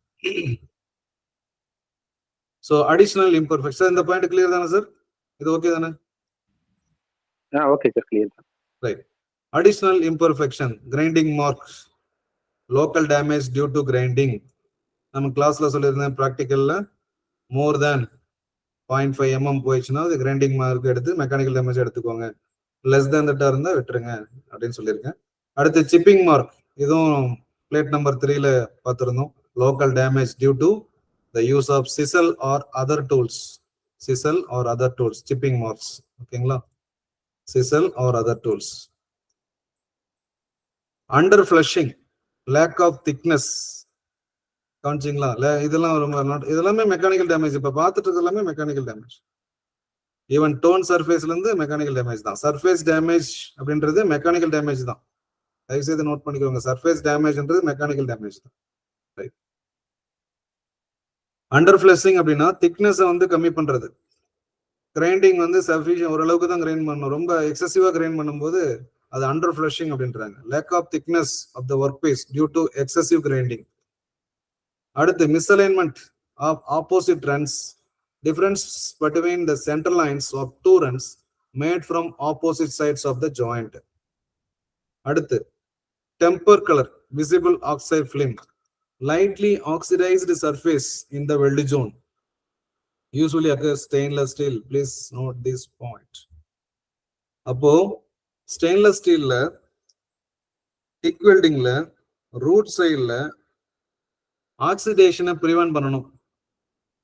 To prevent the oxidation in stainless steel in TIG welding, what we need to use அப்படின்னா that is purging யூஸ் பண்ணணும். purging யூஸ் பண்ணல அப்படின்னா இந்த மாதிரி தான் வரும். இதுதான் sir root oxidation. To prevent the root oxidation, what we need to use? purging, back purging or purging gas use பண்ணணும். ஸ்டெயின்லெஸ் ஸ்டீல்ல வெல்டிங் பண்றதே கஷ்டம். ஏற்கனவே சொல்லியிருப்போம். இந்த மாதிரி தான் ரூட் வந்து இந்த மாதிரி வரும். இந்த மாதிரி வந்தாவே அது ஆக்சிடேஷன் ஆயிடுச்சுன்னு அர்த்தம். ஸ்டெயின்லெஸ் ஸ்டீல்ல பர்டிகுலரா அதான் ரூட் கோக்கிங் அப்படின்னு இருக்காங்க. டிக் வெல்டிங் ப்ராசஸ்ல stainless steel. Lightly oxidized surface in the weld zone usually occurs in the welding stainless steel. அதுதான் அதுக்கு பேர் என்ன சொல்றாங்க? Temper colour. பாக்குறதுக்கு விசிபிள் ஆக்சைடு ஃபிலிம் சொல்றாங்க. Visible oxide film. புரியுதா சார்? ஓகேவா? ஓகே சார், புரியுது. ஓகே. Next acceptance standard. இதை நம்ம நேத்தே பார்த்துட்டோம். Weld imperfections can seriously reduce the integrity of the welded structure. Welding ஓட இம்பர்ஃபெக்ஷன் வந்து கண்டிப்பா வெல்ட் இம்பர்ஃபெக்ஷன் இது வரைக்கும் பார்த்த வெல்ட் இம்பர்ஃபெக்ஷன் வெல்டிங் அடிக்கும் போது அதோட இன்டெகிரிட்டியை கண்டிப்பா ரொம்ப பாதிக்கும் அப்படின்றான். Weld imperfections can seriously reduce the integrity of the welded structure. Prior to service of a welded joint, it is necessary to locate them using NDE technique. It is necessary to locate them using NDE technique, assess their significance, மதிப்பீடு செய்யணும். அதோட குறிப்பிடத்தக்க அந்த particular இதை மதிப்பீடு செஞ்சு necessary action எடுக்கணும். இதை திரும்ப வராம ரீஅக்கரன்ஸ், அவாய்டு their ரீஅக்கரன்ஸ், திரும்ப வராம தடுக்கணும், திரும்ப வராம இருக்கிறதுக்கான நடவடிக்கை எடுக்கணும் அப்படின்னு சொல்றாங்க. அப்போ prior to service of the welded joint என்ன, அந்த காம்பனன்ட் வந்து இன்ஸ்டாலேஷன் போயிட்டு சர்வீஸ்ல ஃபெயிலியர் வராம இருக்கிறதுக்கு முன்கூட்டியே வந்து இந்த என்டிடி யூஸ் பண்ணி இந்த பர்டிகுலர் டிஃபெக்ட் எதை ஐடென்டிஃபை பண்ணிட்டு அதை நெசசரி ஆக்ஷன் எடுத்து சரி பண்ணிட்டு, சரிங்களா, ஃபியூச்சர்ல வராம தடுக்கிறதுக்கான முயற்சி எடுக்கணும். அதுக்குதான் இந்த அக்செப்டன்ஸ் ஸ்டாண்டர்ட்னு சொல்ல வராங்க. Is it clear sir? புரியுதா? ஓகே சார், புரியுது. Okay okay sir. ரைட். எல்லாருக்கும் ஓகேங்களா? Everybody? Okay, sir. Okay sir. Yes, okay sir. Okay sir. Thank you sir. Okay. Acceptance என்னோட கண்டினியூஷன் ஜஸ்ட் அப்படியே ரீட் அவுட் பண்றேன். The acceptance of the sudden size and type of defect for given structure is normally expressed as the defect acceptance standard, usually incorporated in the application standard or specification. All normal weld imperfection acceptance standard totally reject cracks.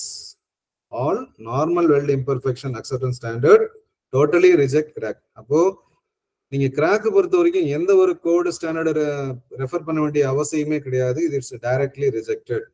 அதனாலதான் பழைய பேட்டர்ன்ல crack கொடுத்திருந்தான், இந்த பேட்டர்ன்ல crack எடுத்துட்டாங்க. Mostly எந்த ஒரு இதுலயும் பாத்தீங்கன்னா நீங்க கிராக் வந்து அது அக்செப்டா ரிஜெக்ட் எல்லாம் யோசிக்க வேணும். கிராக் வந்து directly rejected. All normal weld imperfection acceptance standards totally reject cracks in exceptional circumstances. ஒருவேளை சில சூழ்நிலையில பாத்தீங்க அப்படின்னா subject to agreement of all parties, cracks may remain if it can be demonstrated beyond doubt that they will not lead to failure.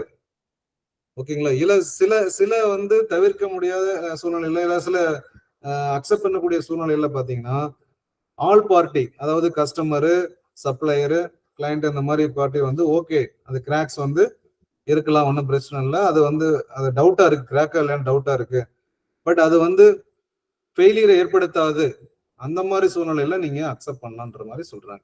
This can be difficult to establish. அது மட்டும் இல்லாம அதை வந்து ஃபெயிலியர், அந்த ஒரு சின்ன கிராக் வந்து ஃபியூச்சர்ல ஃபெயிலியரை உண்டு பண்ணாது அப்படின்னும் தெளிவா உங்களால சொல்ல முடியாது. அதை வந்து எஸ்டாப்ளிஷ், அது கரெக்டா உங்களால சொல்ல முடியாது அப்படின்னு சொல்றாங்க. This can be difficult to establish and usually involves fracture mechanism, measurement and calculation. அது எதை வச்சு தெரியும்? Fracture mechanism. அது யூசேஜ், சரிங்களா? யூசேஜ் பொறுத்து சார் தெரியும், நம்ம எங்க யூஸ் பண்றோம், எப்படி ஆகுதுங்கிறது. அதுதான் சார், அதுதான் தெரியும். அது மட்டும் இல்லாம இது கண்டுபிடிக்கிறது யாரு அப்படின்னு சொன்னா ஃபிராக்சர் மெக்கானிசம். அது இதெல்லாம் இதுக்கு ஒரு தனி கோர்ஸே இருக்குன்னு நினைக்கிறேன். அந்த ஏபிஐல கொடுத்திருப்பாங்க. API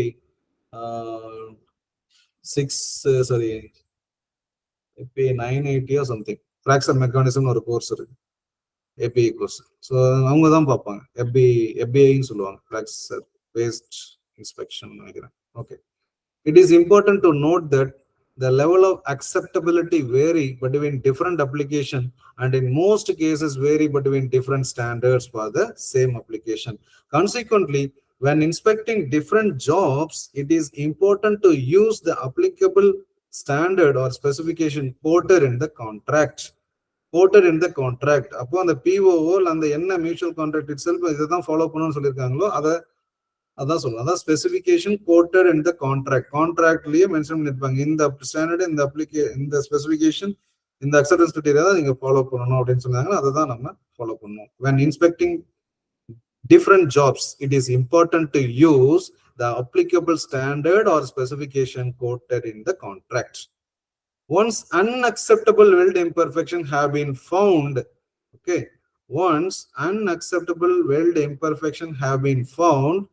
they have to be removed. Yeah, they have to be removed. If the weld imperfection is at the surface, the first consideration whether it is a type of shallow enough to be repaired by superficial dressing. இது கூட ஒரு question கேட்கறதுக்கான வாய்ப்பு இருக்கு. நீங்க ஒரு imperfection சர்ஃபேஸ்ல கண்டுபிடிச்சிட்டீங்க அப்படின்னு சொன்னா அது ஃபர்ஸ்ட் என்ன டைப் ஆஃப் எப்படி அதை சரி பண்ண முடியும்? Okay, repaired by superficial dressing. Superficial implies that after removal of the defect, the remaining material thickness is sufficient not to require the addition of the further welded metal. Once அந்த dressing முடிச்ச பின்னாடி அது வந்து first நீங்க அந்த defect கண்டுபிடிச்சிருக்கீங்க அப்படின்னா அது வந்து first consideration is whether the type of shallow enough to be repaired. சரிங்களா? அது ரிப்பேர் பண்ண முடியுமான்னு சொல்லிட்டு நீங்க ட்ரெஸ்ஸிங்லயே ரிப்பேர் பண்ண முடியுமான்னு சொல்லிட்டு பாக்குறீங்க. ஜஸ்ட் ட்ரெஸ்ஸிங் மீன்ஸ் இந்த கிரைண்டிங்ல ரிப்பேர் முடியுமான்னு பாக்குறீங்க. ரிப்பேர் பண்றீங்க. பண்ணிட்ட பிறகு அதை பார்க்கும்போது விஷுவலைஸ் பண்ணி பார்க்கும்போது திக்னஸ் ரிடக்ஷன் ஏதாவது இருந்தது அப்படின்னு சொன்னா கண்டிப்பா வெல்டு மெட்டல் அடிச்சு திரும்ப அதை சரி பண்ணணும்னு சொல்றாங்க. அது sufficient not required addition of further weld metal, which means mostly வந்து ஃபர்தர் வெல்டு மெட்டல் ஆட் பண்றதுக்கு சூழ்நிலையை உண்டு பண்ணாத மாதிரி நம்ம பார்த்துக்கணும். நீங்க ட்ரெஸ்ஸிங் பண்ற டைம்ல பேஸ் மெட்டல் கிரைண்டிங் திக்னஸ் ரொம்ப அதிகமா டீப்பா போயிடக்கூடாது. சரிங்களா? So the defect, the remaining material thickness is sufficient not to require the addition of further welded metal. Welded metal addition add பண்ணக்கூடிய சூழ்நிலையை ஏற்படுத்திடக்கூடாது. If the defect is too deep, it must be removed and new welded metal added. ஒருவேளை வந்து இந்த மாதிரி ரொம்ப சர்ஃபேஸ்ல லைட்டா தான் இருக்குன்னா அந்த மாதிரி பண்ணிடலாம், ட்ரெஸ்ஸிங் பண்ணிடலாம். ரொம்ப டீப்பா இருக்கு அப்படின்னு சொன்னா எல்லாம் ரிமூவ் பண்ணிட்டு வெல்டு மெட்டல் ஆட் பண்ணிட்டு so ensure minimum design through thickness.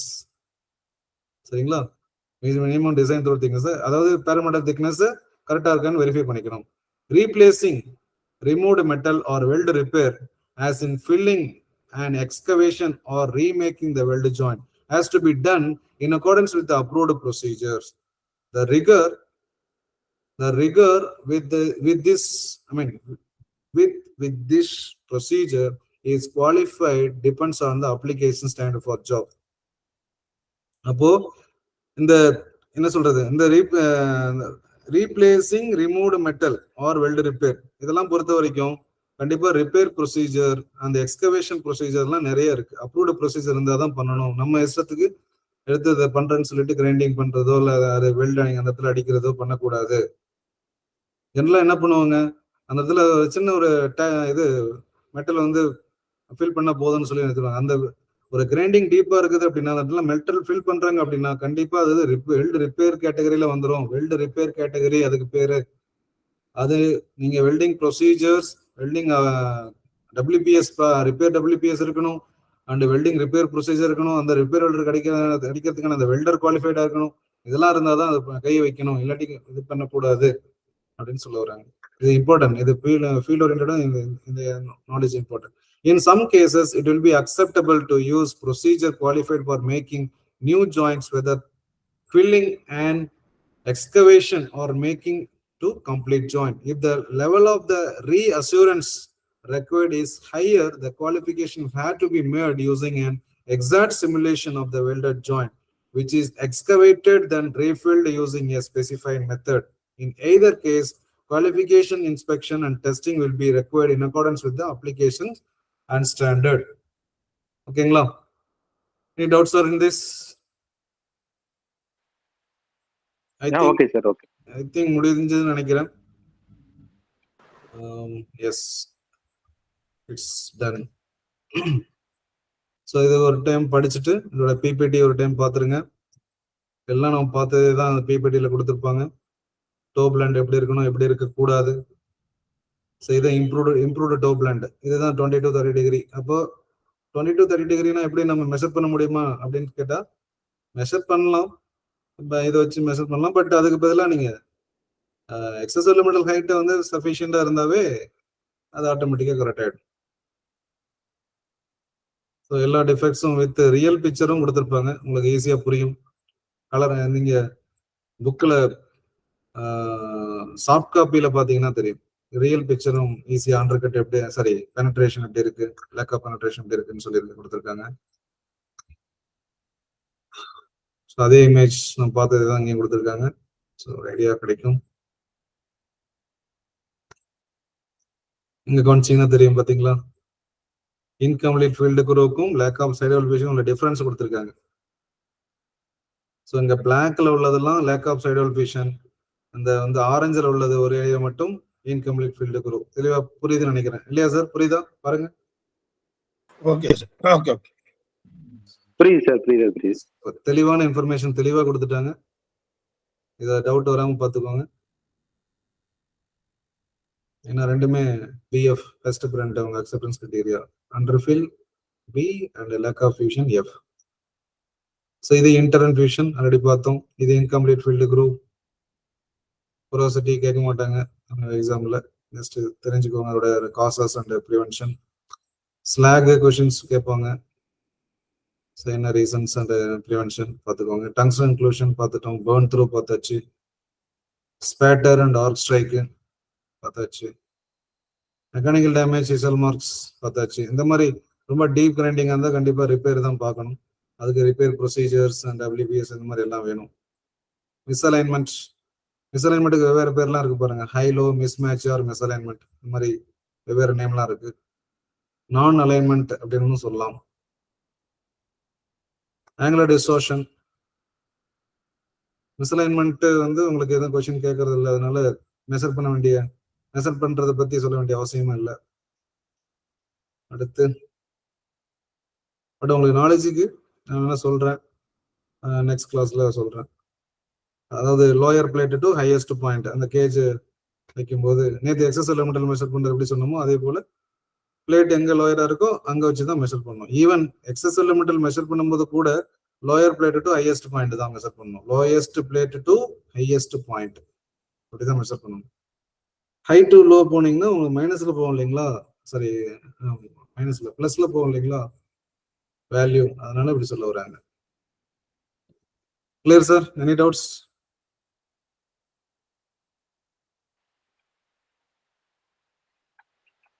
Hello sir, nobody answer? இல்ல சார், இல்ல சார், நான் இந்த டவுட்ல. Okay okay right sir. இன்னைக்கு செஷன் முடிச்சுக்கலாம். நெக்ஸ்ட் நாளைக்கு வந்து பாத்தீங்கன்னா செக்ஷன் 4 ரெஸ்ட்ரிக்டிவ் டெஸ்டிங் பார்ப்போம். ஸோ 3 படிச்சிருங்க. படிச்சிட்டீங்கன்னா மேபி நாளைக்கு கொஸ்டின், நாளைக்கு இல்லாட்டி நாளை கழிச்சு எக்ஸாம் வைக்கிற மாதிரி பார்க்குறேன். சரிங்களா? நான் கொஸ்டின் ப்ரிப்பேர் பண்ணணும். Okay sir. Sir sir sir ஒரு டயக்ராம் ஒன்று கேட்டிருந்தேன்ல சார், அது கொஞ்சம் சொல்ல முடியுமா சார்? இன்டர்கிரானுலர் அண்ட் குரூப்ல அனுப்பிச்சிருக்கேன், நீங்க பார்க்கலையா? பார்த்தேன் சார். அதுல டிரான்ஸ்கிரானுலர் இது பிளாக் கலர்ல லைன் போகுது சார், இன்டர்கிரானுலர் ஃப்ராக்சர். ஆமா, எது இந்த டார்க் லைனும், அதாவது இன்டர் கிரானுலர் அப்படின்றது ஒரு கிரெயினுக்கும் 100 கிரெயினுக்கும் நடுவில் கிரெயின் பவுண்டரியில ஏற்படக்கூடியது இன்டர் கிரானுலர். சரிங்களா? Okay sir. டிரான்ஸ் கிரானுலர்ன்றது கிரெயின், அந்த கிரெயினியே வந்து உடைச்சி வர்றதுக்கு டிரான்ஸ் கிரானுலர். சரிங்களா? கிரெயினியே உடைக்கிறது டிரான்ஸ் கிரானுலர். ஓகேங்களா? கிரெயின் பவுண்டரியில, பவுண்டரின்னா ஒரு பாருங்க, இது ஒரு இந்த ஹெக்ஸகனலா இருக்கு இல்லையா? ஆமா சார். இந்த ஹெக்ஸகனலும் 100 ஹெக்ஸகனலும் அடுத்த ஹெக்ஸகனல் இந்த மாதிரி ஜாயின் ஆகுது இல்லைங்களா, அதுதான் வந்து கிரெயின் பவுண்டரி. புரியுதுங்களா? புரியுது சார், புரியுது. அந்த கிரெயின் பவுண்டரியில கிராக் வருது அப்படின்னா, ஃபிராக்சர் ஏற்படுதுன்னா அது இன்டர் கிரானுலர். அந்த கிரெயினே வந்து கட் ஆகிற மாதிரி வருது இல்லைங்களா, அதுதான் டிரான்ஸ் கிரானுலர். ஓகேங்களா? Okay sir. ஏதோ இங்க பாத்தீங்களா டிரான்ஸ் கிரானுலர் தெரியுதா? கிரெயினே கட் ஆகுது தெரியுதா? தெரியுது சார். வெரி சிம்பிள், அவ்வளவுதான் சார். புரியுதா இல்லையா? புரியுதா சார்? ஓகேங்களா? Okay sir. Right sir, right. சரி sir, thank you so much. Okay sir, thank you sir. Thank you sir. Thank you sir. Thank you sir.